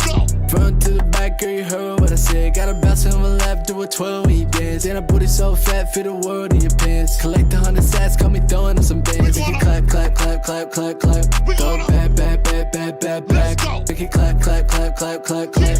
Throw it back, back, back, back, back, back. Baby, make it clap for a real one. Said you want pop, Molly, pop, pop, pop, Molly Milgram. Rich young nigga, I'm a prince like William. Rubber bump, I ain't no average civilian. Got it out the mud, ain't no handout. Pull up to the club real quick, make a fan out. Diamond on my neck, real shit, kinda stand out. I mean for the night, little bitch, where can I hang out? Cartier for the frame, know she got a lot of brain. Make it seem like Tory Lanez, and I go and hit the stage. Small waist, big bank, gotta hope I'm shooting blanks. It don't really matter, let me finish on a pretty face. Front to the back, girl, you heard what I said. Got a bounce in my lap, do a 12 when you dance. And a booty so fat, fit the world in your pants. Collect 100 sats, call me throwing up some bands. Make it clap, clap, clap, clap, clap, clap. Throw it back, back, back, back, back, back. Make it clap, clap, clap, clap, clap, clap. Throw it back, back, back, back, back, back. Front to the back, girl, you heard what I said. Got a bounce in my lap, do a 12 when you dance. And a booty so fat, fit the world in your pants. Collect 100 sats, call me throwing up some bands. Make it clap, clap, clap, clap, clap, clap. Throw it back, back, back, back, back, back. Make it clap, clap, clap, clap, clap, clap. Throw it back, back, back, back, back, back. Switching through the gears, I'm the man on the mission. Vroom, vroom, vroom, that's a Lambo ignition. Two-door coupe with the roof gone missing. How it makes sense, I got 6 bitch kissing. See me in the club and then I get paid in advance. Tell the way to bring me bottle, gotta end up in the trance. Where that booty gotta wobble, how you fit it in the pants. Gotta run the beat back, do you hear what I said? Front to the back, girl. Big shout out to my man Baba T. My man Baba T. We love Baba T. Word up. Got that shit. Yep. Eddie says, Baba T, whoa, this is good work, Gary. My man Fred says, Pam, Pam, Pam. Tony Cordy says that's the fire shit right there. Amanda popped in a little bit earlier from Australia, letting us know that she was on the cruise last week. That's why she missed the show. So I wanted to acknowledge that. This is an uncut show. Love it. Absolutely. There's no doubt about it. You know what I'm saying? My man Eddie Rivera went off on he's a asshole. Wow. He spelled that WHOLE. A whole ass. Right. Fuck him. Now you just want advice. Fuck out of here, bro. Find you a cave, my brother. You left your kids for pussy? Can't be a brother because ain't no black chick having that bullshit. Pam song. Whoa, yeah, you know the Pam song's how they. You love the Pam song. All right, so what do we got? Everybody's all right, so we want to hear your input on the advice that was laid out in front of the group. Now, do you want to start with the fat transfer? All right, yeah, let's deal with the Bozak. All right, I'm gonna deal with the Bozak. All right, so the dude that decided to get a fat transfer into his the shaft of his penis, I guess, so he can thicken it up, I guess. Here's what I have to say about that. Number one, you're a moron, right? Because you know, like, what the fuck is wrong with you? Why would you do that? Listen, I mean, apparently it seems like she was pretty happy with it. You know what I'm saying? So she was actually mad that you went and got the shit done in the first place. So apparently you wasn't happy with yourself. You know what I'm saying? If you ain't happy with yourself, then that's a problem. Right. So she has a right to be mad at you, right? Because she was cool with the shit, and now you done beautiful, right? So now you done fucked it up because of ego, probably, right? Ego, and you figure, oh, you know what? I'm gonna make. First of all, if you're married and she's satisfied with it and she's cool with it, you ain't gotta fuck with it. It doesn't sound like she was making him feel insecure about his penis. You know what I'm saying? That's number one. Two, I don't agree with any type of elective surgery whatsoever because it never seems to work out. When people get elective surgery, you know, they go in with one mindset and it ends up being an entirely different thing. I know there are people out there that get the liposuction, and when they go in to get the liposuction, and there'll be some, you know, fat people, you know, fat guys, fat women, or whatever. But for some reason, it seems like they never tell them about the skin hanging off of their bones. They never tell them about that. They lose all the fat, but then when they're naked, it looks like they melted. You know what I'm saying? So I don't think so. Yeah, it look crazy. It look like they just look melted. You know what I mean? And shit, you know that you know, and it's fucked up. So I kind of, you know, I feel like I don't really agree with elective surgery because I think it's very misleading. Yeah. I think you think you're gonna fix a problem and it's gonna make you look at who was the broad who her face looked like it was fucking like she was running in the wind all the time. What was her name? I'm fucking done. The broad. You said like she was running in the wind all the time. Yeah, like cause she was always like back like this. No, like that shit was Jocelyn Wildenstein or something like yeah. Like a lion. Right. You know what I'm saying? If you see a picture of her before and you look at her after, elective surgery. Right. Multiple. She always looks like she jumped off of a building and the wind is doing this to her fucking face. Yeah. Once again, look at Little Kim. Mm-hmm. Oh, Little Kim, elective surgery. She was a beautiful woman before she did what she did to herself. Yeah. Elective surgery. So I don't know why people keep getting this elective surgery, not realizing that it's actually doing more harm than good. That's true. So I think homeboy goofed the fuck out. That's why I'm at with it. Where's my next person? All right. I'm next. Lose it. Yeah, well, you know what? Lose it. You know what I'm saying? Frank boy. Yeah, he looks crazy. Gas station Frank boy. Word. Yeah. Who else you got? All right. So I got the married couple in Jamaica and my mother-in-law. Oh yeah, that's crazy. Yo. So you know what's happening, right? All right, go ahead. I gotta give that to Prince Abdullah. Oh, you with the eyes. There you go. Yeah, go ahead. He knows how to do that. So what's going on? It sounds like there's some freak mama shit going on that one. I think that mom is, first of all, the revenge of the mom, I'm going to say it straight. I think the bitch is petty. That's number one. Two, you fucking with people's lives. Let's start with that. If your son is happy with who he's with, you know what I'm saying, you should not be interfering. Obviously, you don't have a man. That's why you're over there fucking interfering. It's my movie, but it just seems like you don't have a relationship. And there's a reason why you don't have a relationship, because you're a petty ass bitch. That's what's going on. And now you're fucking up your son's relationship. Right. By bringing the ex over. Right now, hold on. Son is not innocent either. Right. He's getting naked pictures, right? And then going, damn, babe, why are you bugging? It's just naked pictures of my ex. What do you think is going on? Right. Right? Okay, listen, Dick.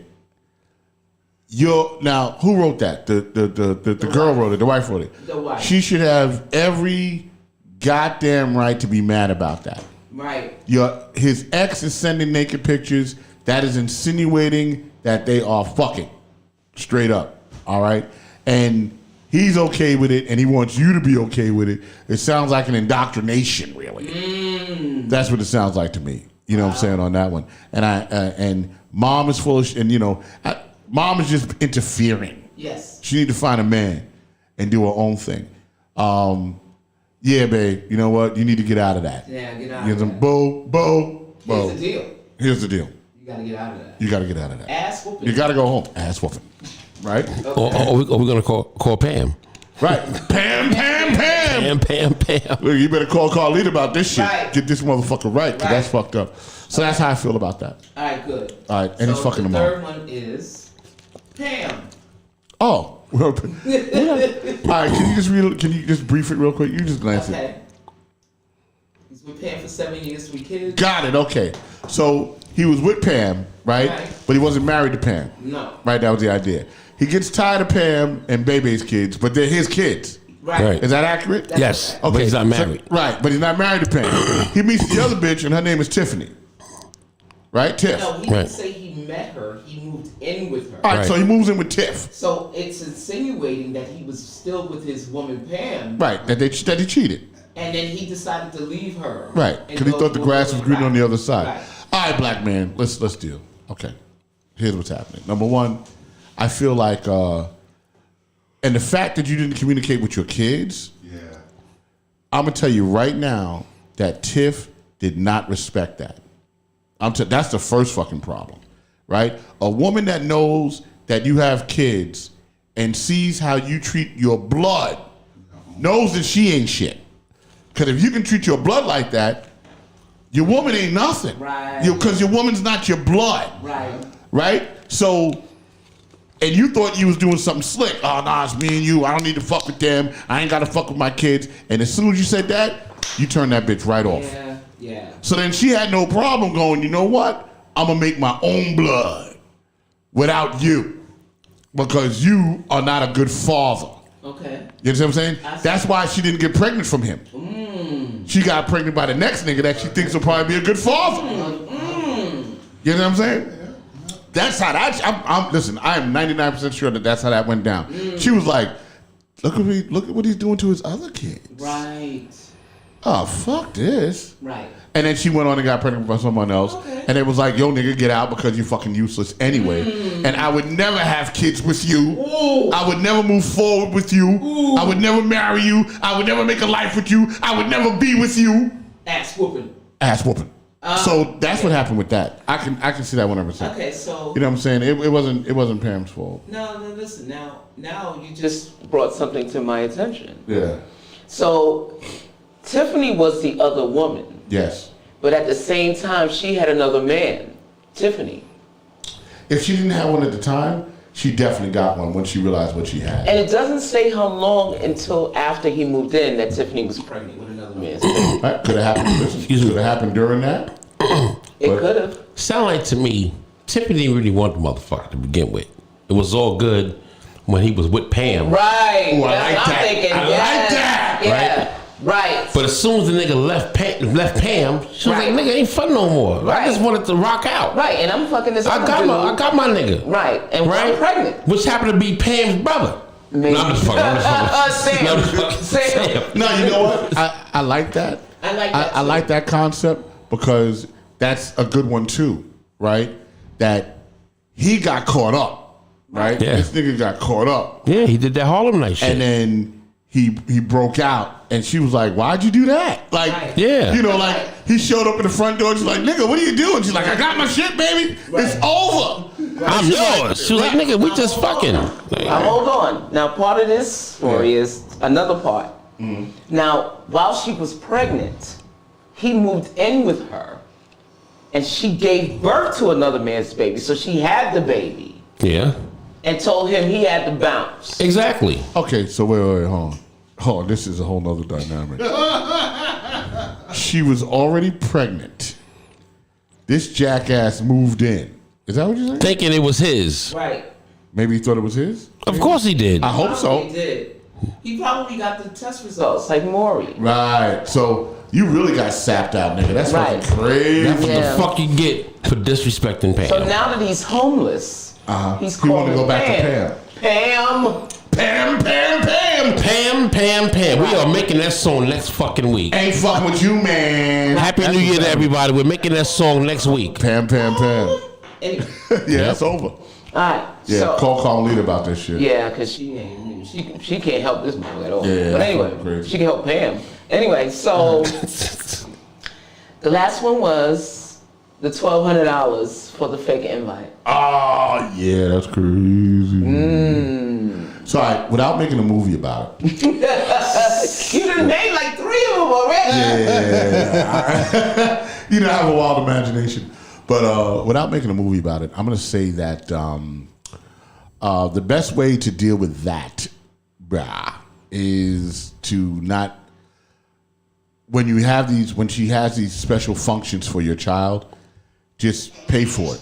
You know what I'm saying? Like, just go to the venue, go to wherever, buy the clothes. If she asks for money for clothes, go buy. Because there's no harm in that. There's no busting that. You know what I'm saying? If you don't want to give her the money, right, you still got to support your kid. Right. So, be like, all right, I'm going to take my kid shopping.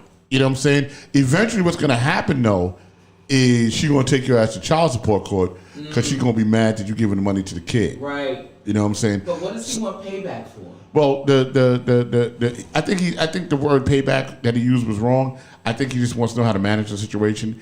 And if I was going to pay her back, right, it would be that she would never get a dime out of me again. But I would put the money into my kid. Right. She couldn't ask me for no more bread. Right. I'd be like, listen, don't even call me about no bread. But when my kid needs some clothes, my kid needs some food, I will do that. Okay. You know what I'm saying? So, yeah, that's what I would do with that. Because obviously, the way I feel about it, it was absolutely positively contrived.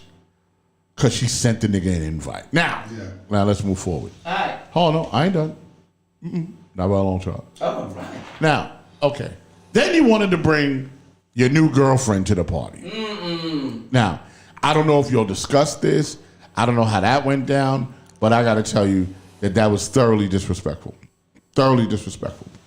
Unless y'all have all come to an agreement that, you're in a relationship and you all come to terms with that, and then the girlfriend is incorporated into that, then, all right, cool.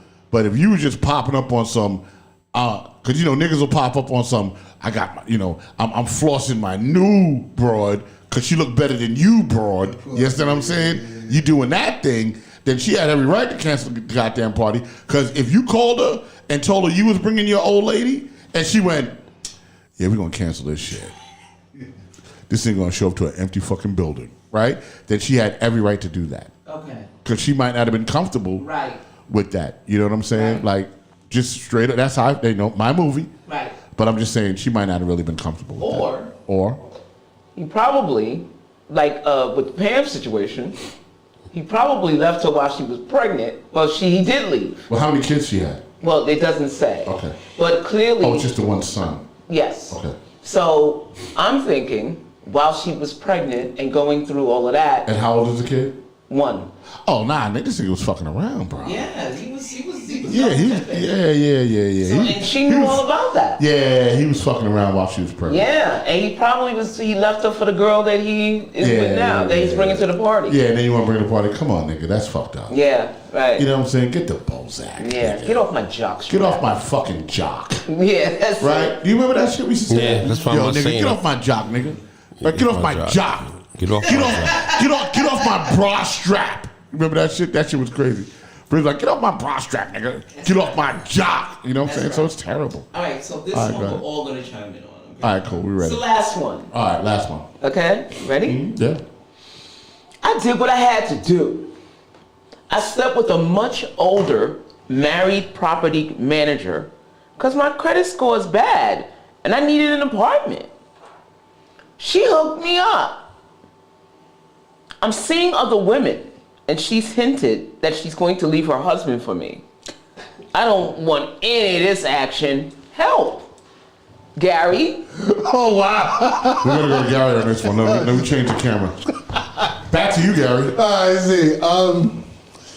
Yeah, see, that's gonna be hard. This could be some what's that movie? Fatal Attraction? No. The one with is it a thin line between love and hate? Oh, with Lynn Whitfield? And Yeah. Okay.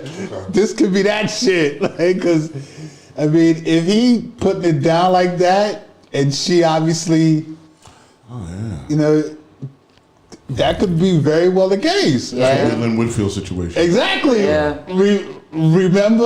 Right. Like when she heard it, like when he heard her and the look in her eye and she went and like burned everything up. Right. And she want to leave her man for this nigga? Yeah, so he is, that's... He made her come hard. So that is a very... That bitch started coming, she was making noises like this. She was like... Like, my husband don't do that for me. She was nothing. Go ahead, yeah, so that's a situation where I guess he's in way over his head, right? Because I mean, you know, messing with a chick like that, I mean, I think he must have thought, oh, she was just gonna hook him up, you know, hit it, and he thought it was just a fuck. And yeah, now it's like he's stuck now, bro. Yeah, the bitch got spiritual. He's stuck. I don't know, man. He's stuck now. What do you say, He got problems.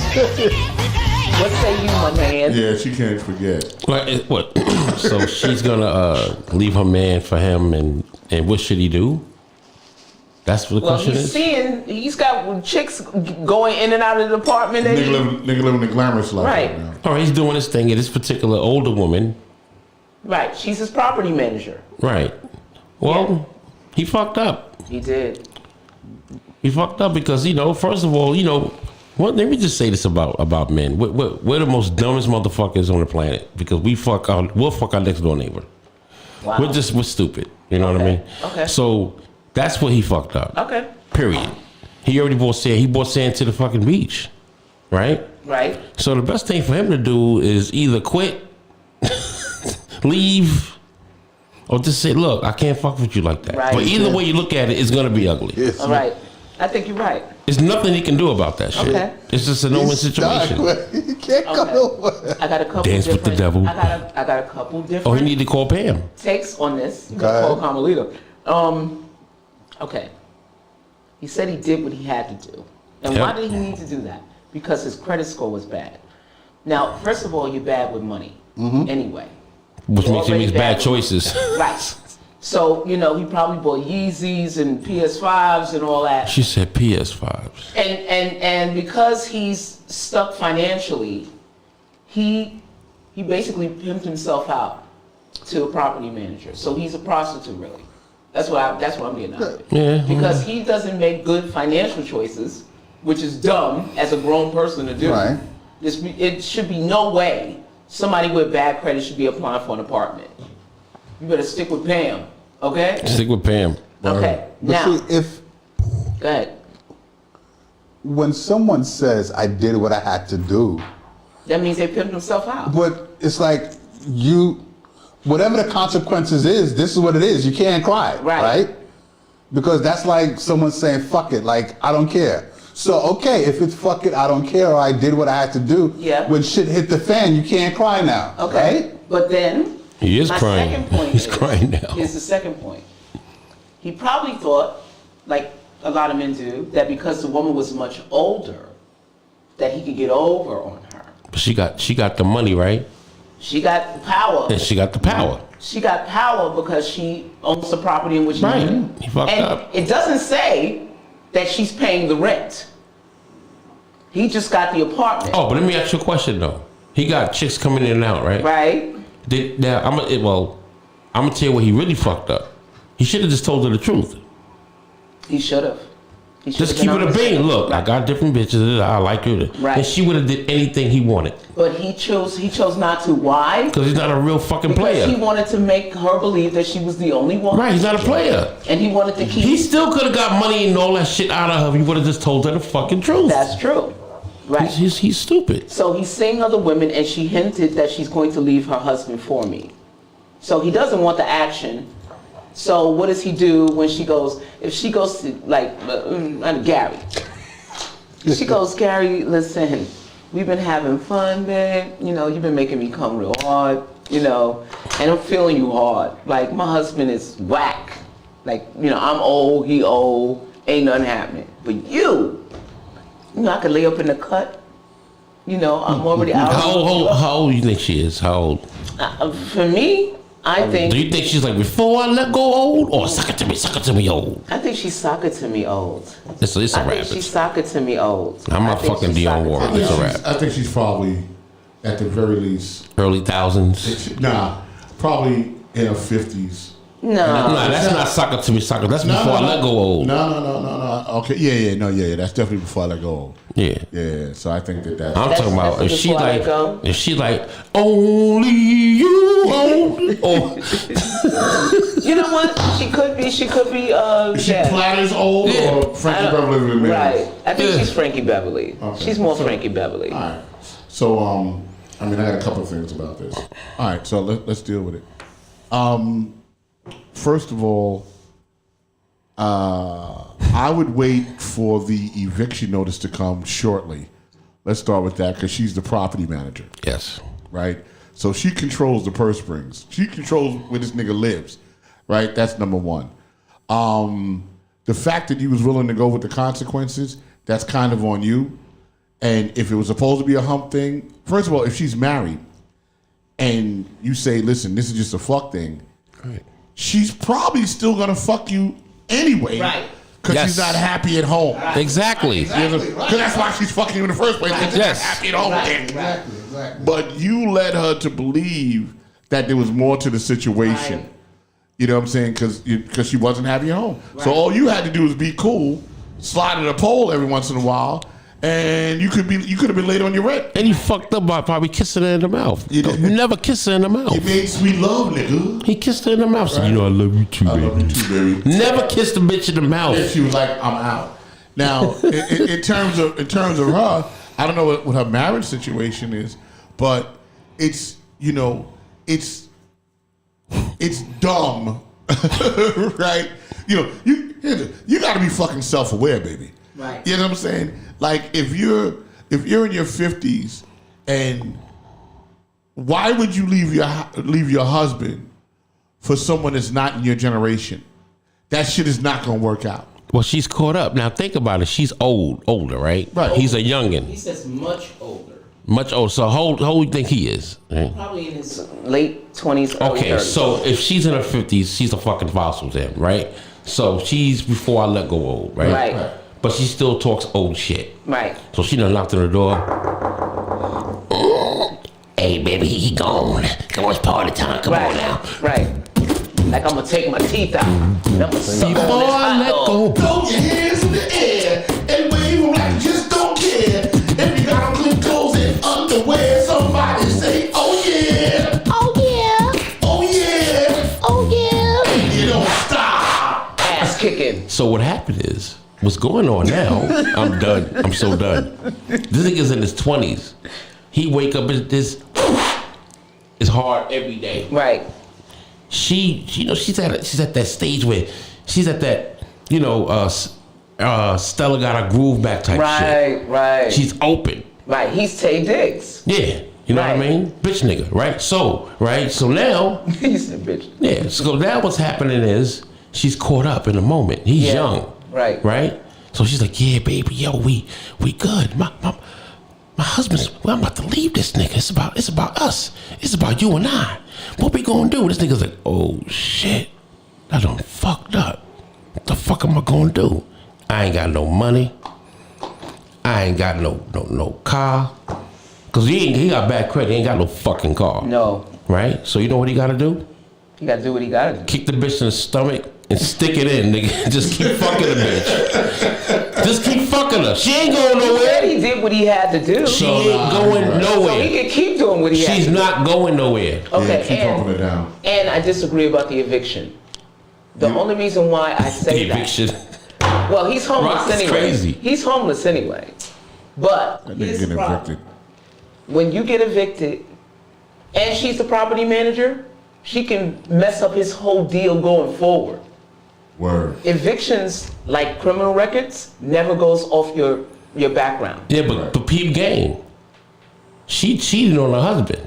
And that motherfucker would take everything she got. You do understand that, right? That's if true. she got the paper and she's cheating on her husband, it's a wrap. Yeah. Keep fucking the bitch. She ain't gonna fuck up for that paper. I mean, I'm gonna have to say that it's a good story. The fact that it's a good story. She would leave her husband for a broke nigga says a lot. Yes. You know what I'm saying? I don't even give a fuck if her husband's broke. I'm like, why would you leave your husband for a broke nigga? Right. That don't even make no sense. Nah, but now you hustling backwards to me. She, apparently, whatever it is that she lost from, not having money, she was making it up in sex. Mm-hmm. She was getting all the free sex she wanted. Right, but that don't last.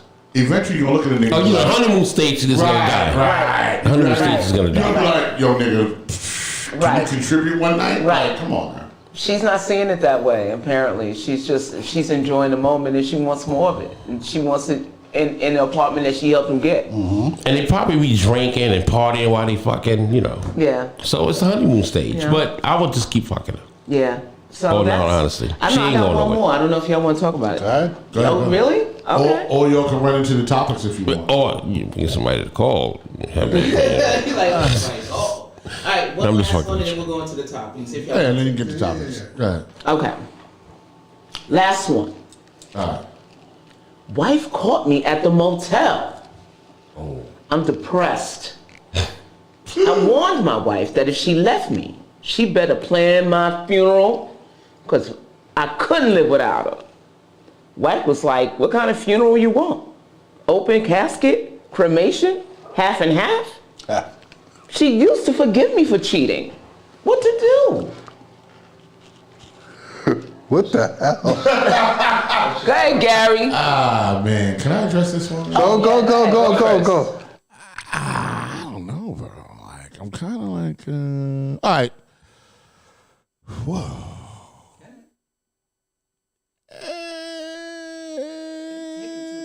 You know why? Because it's so fucking crazy. He's like, she used to forgive me for cheating, and now she's not. Well, maybe she's fucking fed up. You know what I'm saying? First of all, right, and I agree with that. And if your old lady has forgiven you over and over again, then at one point you got to kind of go, you know what? This is my ride, bitch. I need to just be with her and stop fucking up, right? Because once, twice, 3 times, and she keeps doing it. Nah, you know what? You kind of, but like I'm just gonna say, you got a rare one, bro. Let's just get clear. You got a rare woman, and you're bugging out. And she went to the hotel, so now you humiliated her because she went to the hotel. I've seen that go bad, but you've humiliated her. I have an EMS story about that. You humiliated her, and obviously you're flagrant with your shit. You know what I'm saying? You're not even trying to keep the shit under wraps because you know you ain't gonna get no trouble. So now your woman is embarrassed. She feels stupid. She's humiliated because everybody else knows you're cheating. Everybody knows you did it, right? You ducking and dodging, looking for hotel lodging, nigga. What is a half and half? I've never heard of it. What, ducking and dodging for hotel lodging? What? No, when she offered the options. What? Open casket, cremation, half and half. Well, I don't know what in the the fuck chat that room, I think, first of all, you're the expert. I ain't never heard no shit like I that. forgot. We got the expert in the house. So what does that mean? I have no idea. She's going to half burn the nigga and half... Yeah. You can't even do that. That doesn't exist. So, That was some sarcastic shit. yeah, but, so in other words, she's like, fuck you. but I would say, first of all, no disrespect, but she's stupid. Let's keep it a bean. Let's go. Because he's a serial cheater.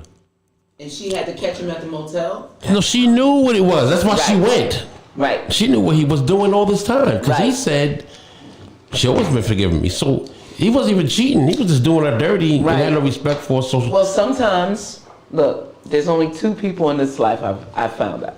Victims and volunteers. And at one point, she was a volunteer. And now she's like, you know what? I'm not volunteering for this shit no more. But look, like I said, the way you get him is the way you lose him. Yeah. Right? Now, I'm not saying that's how she got him, but she's been dealing with this shit apparently for whatever. Right. Because he said she used to forgive me. Yeah. So she's like, I'm tired of you fucking around. This is the 100th time. Like, no, it's over. The It's 99th time It's wasn't done. enough? Right. It's over. Right. So it's over. It's that shit is ugly. It's nasty. You can't fix it. It's never gonna be the same. You know. So she should be embarrassed for herself. All right. Well, that's Go ahead. I mean, I don't think that she should be embarrassed because some women are raised like that. You know what I'm saying? Like maybe their mom put up with the shit. You know what I'm saying? And she saw her dad cheat. And you know, some moms will be like, they be like, oh, a man's gonna be a man, but as long as you hold on to your man, don't put your man in the street. Right. You know, like that kind of a mentality. And I feel like that's where she's coming from. So I don't judge her for it. You know what I'm saying? I applaud her for trying to keep her family together for as long as they got kids. Possible. They said they had kids. I'm sure they do. Oh, this is the story, right? Yeah, I'm going into the movie. Yeah, now. the movie. Oh, we in the movie now. Like, cause I think if she didn't have kids with the nigga, she just would have bounced. Yeah. You know what I'm saying? But I think she's showing some form of family values. And I'm just gonna say this because, my mom did that. You know what I'm saying? My mom was with my dad, and my dad cheated. You know what I'm saying? And I remember, and my mom, she would say to me, she's like, when your brother turns 18, I'm the fuck up out of here. And the whole time, she kept it together so that we didn't have divorced parents.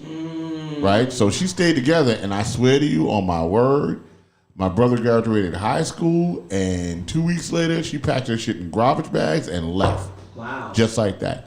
But she kept it together for the family. Right. And I had seen my mother humiliated a few times by how my dad would move. Wow. You know what I'm saying? So, like I said, I mean, y'all know the documentary. My mother almost shot my father. You know what I'm saying? My mother would rather shot my father than leave him, which was really fucking crazy. Wow. You know what I'm saying? She almost shot his ass. Right. She almost killed him. So, my mom had that mentality. So I kind of get where she's at if she's trying to keep her family together, because she's looking at it as it being a situation that's bigger than her. Wow. She's going, well, you know what? I have these kids. I have it with this dumbass motherfucker. You know what I'm saying? And I'm gonna try to keep this thing together before I split the family up. And I end up doing, because it's selfless, really. It's really a selfless act. True. Right? And I don't want to do any damage to my kids. Right. Because they're not gonna have a dad. True. Or we're gonna deal with that whole shit. That's right. You know what I'm saying? So it's really, to me, it's a very selfless act on her, selfless act, and a very selfish act on his shit. So that's how I feel about that.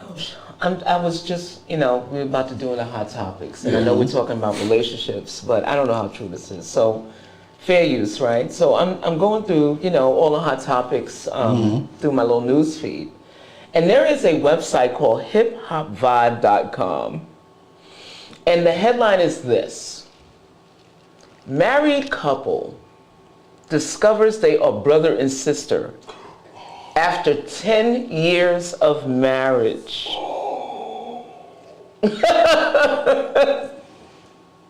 Oh my God. It says recently a video went viral where a man and his wife shared their shocking news. The husband and wife revealed they are also brother and sister. As they explained the relationship, the man said he and his wife have been together for 13 years. I don't understand how. In 2011, the couple got married and had their first child. You done bust open a mouth and everything. 4 years later, they had their second child. After that, they learned they are brother and sister. That's fucked up. Assuming no adoptions are involved, they are likely half siblings. Why do you have to bring that shit up right now? I'm sorry. You know you want to fucking laugh. So I'm trying to be like Oprah, nigga. I got tears coming out my eyes. Are you serious? They had a second kid. Oh my God. Let's do it again. They don't have 3 arms on this motherfucker. Right. So Are the kids normal? I don't even know where they live. Yo, I got tears coming out. Yo, why did you do that right now? Why did you bring that shit up? What the fuck? It caught my eye. Oh, they still together? Oh, that's a good question. They're gonna break up the family? I mean, what's gonna happen? I don't know. No, it doesn't say. Go look at the family reunion, motherfucker. No, their family reunion is supposed to be fucked up. I'm telling mom, I'm telling dad. It don't fucking matter, nigga. But hold on. So I'm sorry. But hold on. But this is how but realistically, in certain, southern towns, rural towns, the father would go out and have other kids with other women in the town. Mm-hmm. So when I went to a family reunion in 1999, it turned out that my mother. I gotta put the camera on this shit. Hold on. Okay.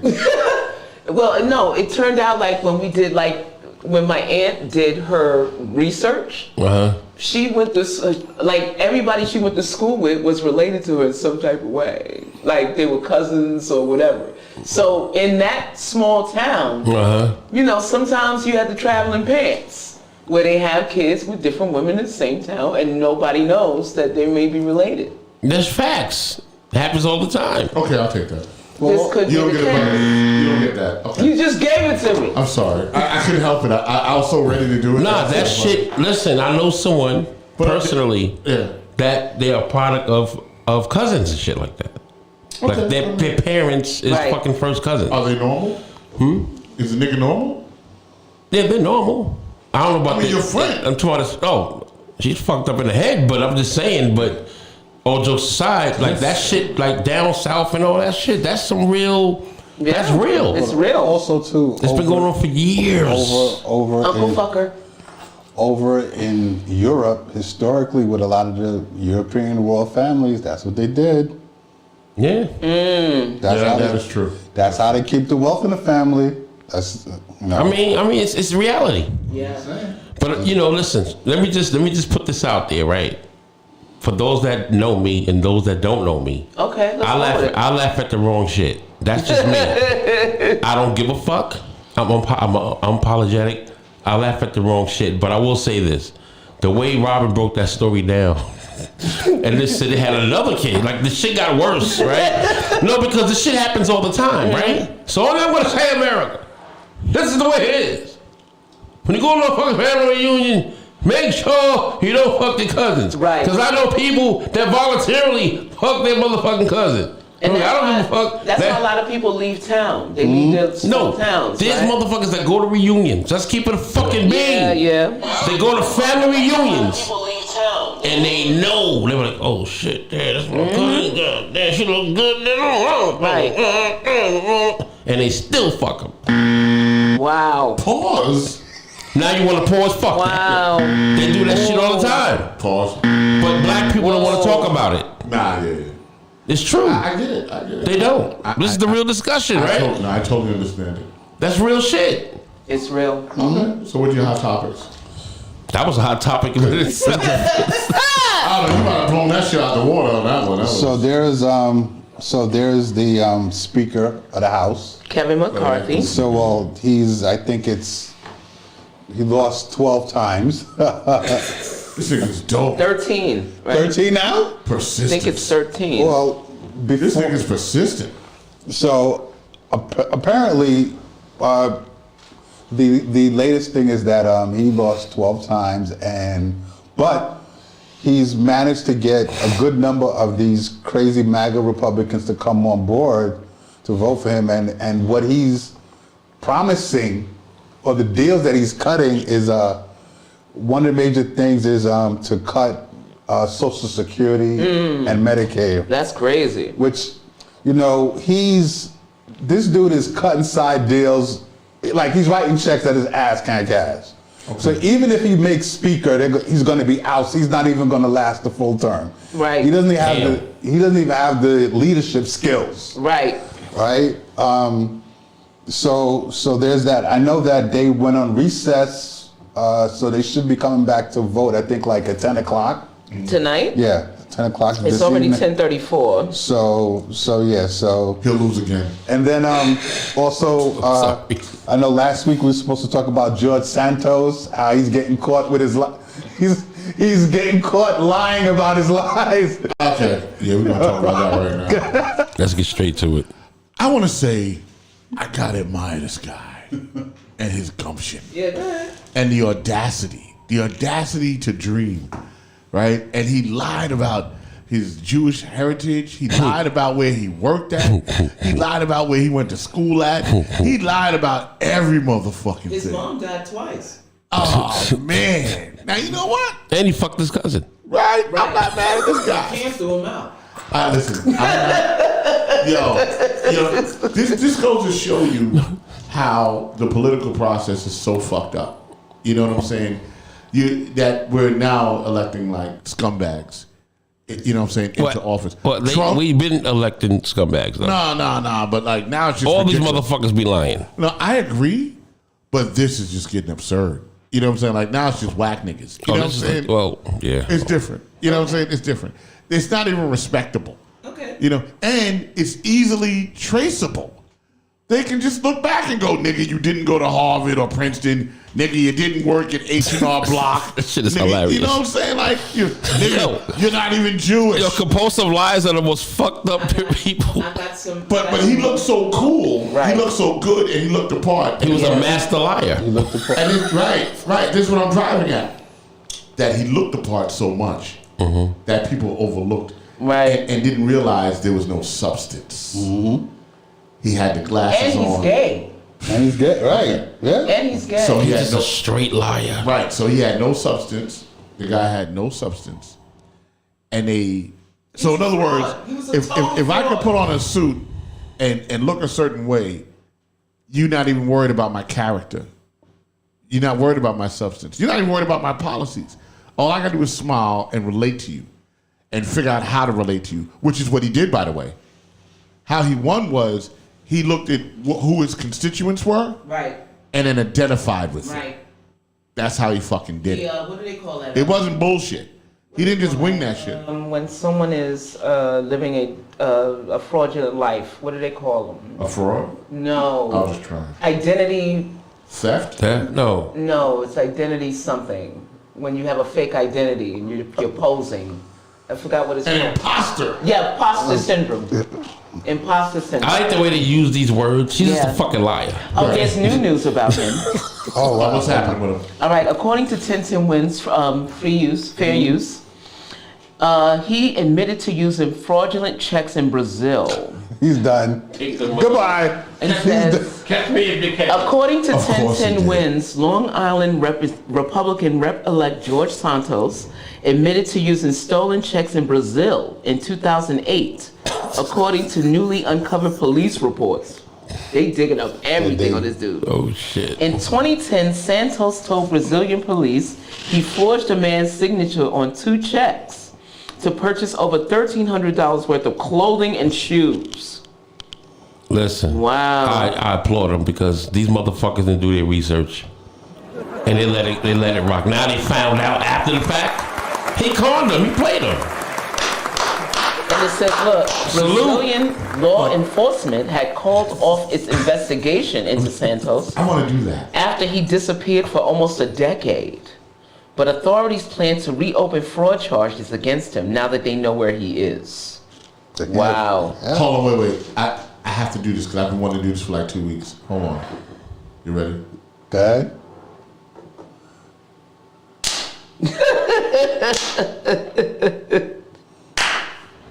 Big shout out to my man Willie D. I love when he does that shit. I love it. Oh my God. You ever see when he comes on? There's some goofy shit. Yeah. And he just be like,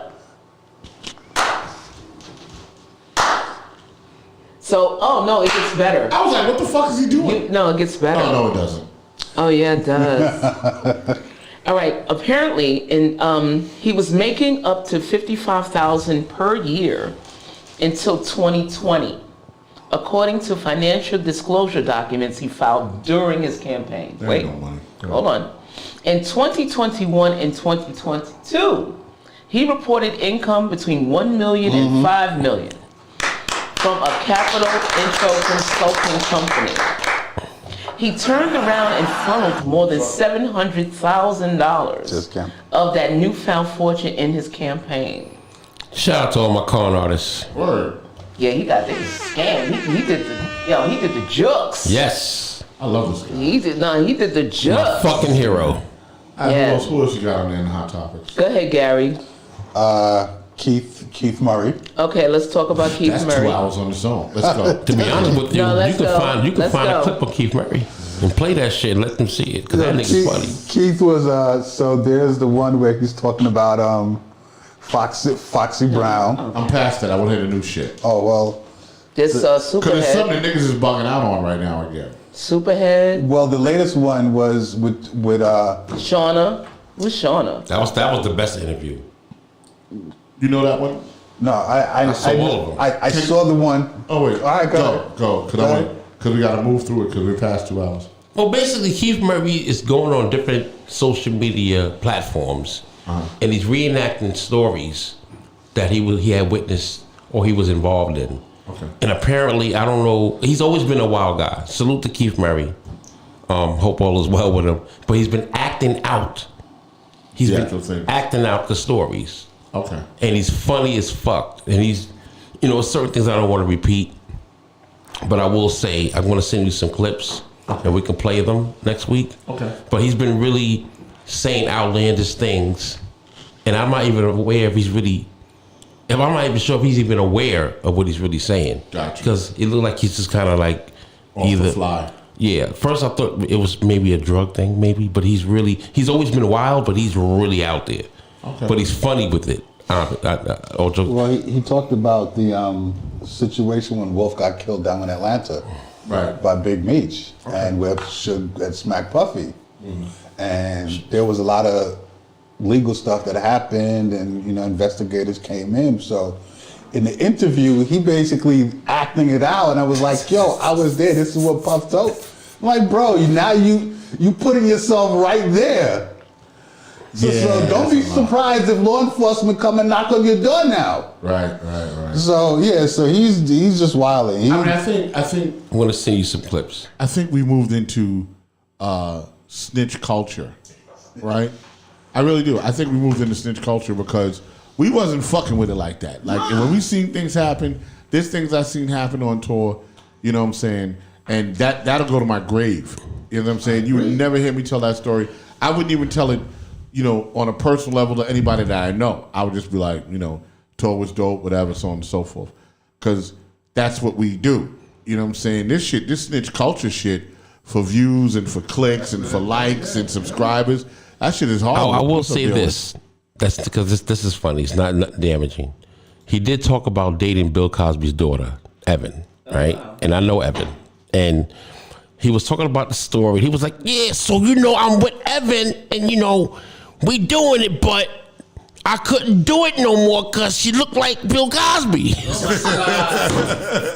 Yo, shout out to Evan, Queen, if you're watching. Nothing personal, you're my sister. But I'm just saying. So he like just a dad, Yeah, so he said he couldn't continue because she looks like Bill. Right. So he's funny. He's actually funny, but he's saying a lot of latest things that Gary was talking about. So shout out to Keith Murray. I'm sorry, but to me it's snitch culture. Oh yeah, well, very much. Well, some people snitch on themselves, right? But that's what's happening with a lot of these underground podcasts. You get a lot of people going on there, Right. And they're basically telling on themselves, right? Right. Because they're like, oh well, I was here and telling the whole story, and that scene may have been a crime scene or something has happened, and maybe when whatever went down, they weren't. Oh, but Gary, I just remembered. You took my time when he said he smacked Puff. Yeah. And then he said when Suge Knight smacked Puff. And he said, oh my God, it's a body. Then he said, no, that was a movie. That's exactly what he said. I remember what he said. You see what I'm getting at? He fixed it. But he caught himself. I'm just saying. Oh, okay. If you watch the clip, he said, I'm just saying, Gary. I know what you're saying. I'm not contradicting you. No, I'm just saying he fixed it because he caught himself. Like, I'm talking about a crime. Right. Then he said, no, that was a movie. And then he went back to some other shit. Oh, he changed the subject. Yeah. He didn't even reference the movie he was talking about.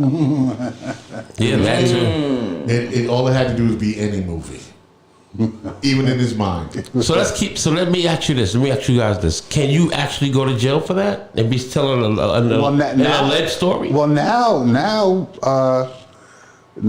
depending on what has happened, like if it's a murder case and if the thing is, if things are still open, and if people were if law enforcement came and investigated the scene and you, I guess, weren't there or they didn't know about you, and then all of a sudden here it is, you on a podcast talking about the scene. Nigga, they are still hunting down 99-year-old Nazis. Right, this Right. was it. Right. No, there's no jurisdiction on murder. That part. And you talking about a scene that played out where somebody got murdered, and you're like right there? Yeah, come on. Yeah. Come on. So he's like that. All right, who else They you got, Robert? tell them themselves. Give me the next joint. No, Gary's going to do that. Okay. So there's just very quickly the guy that murdered Offset, not Offset. Takeoff. Takeoff. He Takeoff. got, apparently somebody paid his $1 million bond. Mm-hmm. Yeah, So it he's out on wasn't bail. family. So apparently, We already know. There's no need to elaborate. right, It is somebody what it paid is. his $1 million bond and he's supposed to be out Monday. Well, Young Thug is, didn't they get him on 3 counts of the RICO charge? Well, he's in his trial now. Oh God, what's his name? Big Mike. Yeah. Big Mike Yeah, is Big going to Mike. be testifying on his behalf, and Big Mike has a lot of credibility in Atlanta circles, so that's going to be interesting. Like he got Andrew Young on his side, right? I see. Right. So, and Andrew Young, if y'all don't know, very powerful man. Yeah. One of the few black men on the Council on Foreign Relations. Okay. What was the one before that? The stabby guy?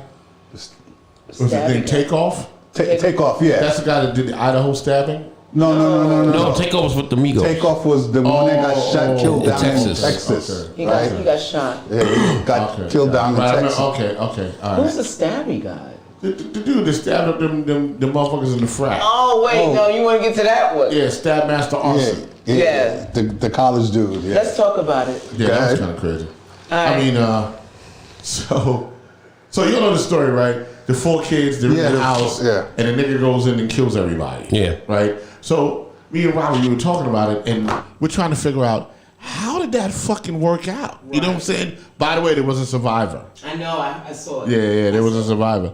Like, once you, like, if we all in the room together now, that in right? Utah? And a nigga come in and stab one of you motherfuckers, right? I'm gonna be like, damn, maybe, God forbid, right? I'll be like, damn, Gary must have had a beef with this nigga. Wow, right? But then if he goes and stabs DOA, I'm like, this nigga's a serial killer. We gotta get the fuck out of here, cause this nigga's bugging. Come on, Robert, let's go. Talk about how black people would never be in that situation. Right. How would you, okay, first stabbing, argument.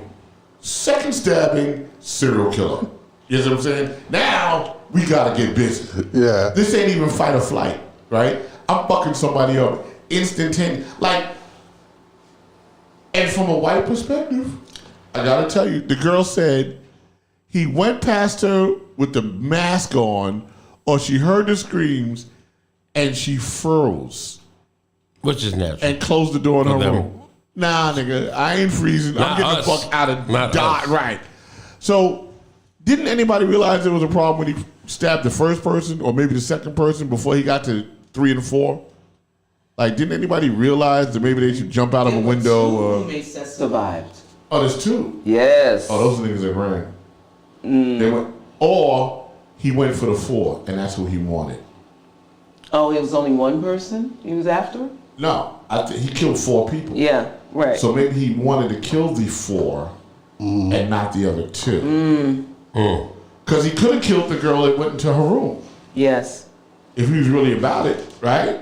So maybe. So I like to see that story. No, and also too. So I'm just trying to figure out how they were able to trace him. What was the investigation where they were able to pull up, like, match his DNA to his parents' trash Oh, well, he left DNA on one of the on the beds. knife? Right, in the house.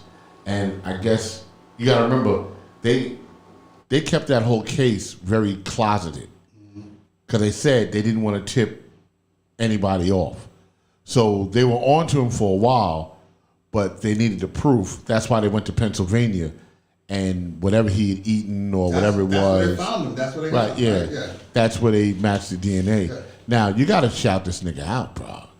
He's a what is he? He is a Criminologist? He's actually a criminologist. No, he studied criminology in school. Right, like he's got a doctorate in it or some shit, right? So this nigga's an expert, right? So he could have gotten away with it, except the DNA fucked him up. So I was thinking that maybe this was this nigga's thesis or something, or like it was his final exam. Like, all right, you know what? If I can get away with this, I passed the fucking class. Because he's actually what is he? Criminologist? A criminologist. Criminologist, yeah. Yeah, he studied, so he knows what not to leave at the scene. Yeah. He knows how to get away with a Except crime his DNA. technically. Huh? Except his DNA. Nah, well, at one point, he blew it because he left a knife or he left something on the scene. But other than that, he was squeaky clean for a while. You know what I'm saying? You don't know that. He could have been killing animals and stuff.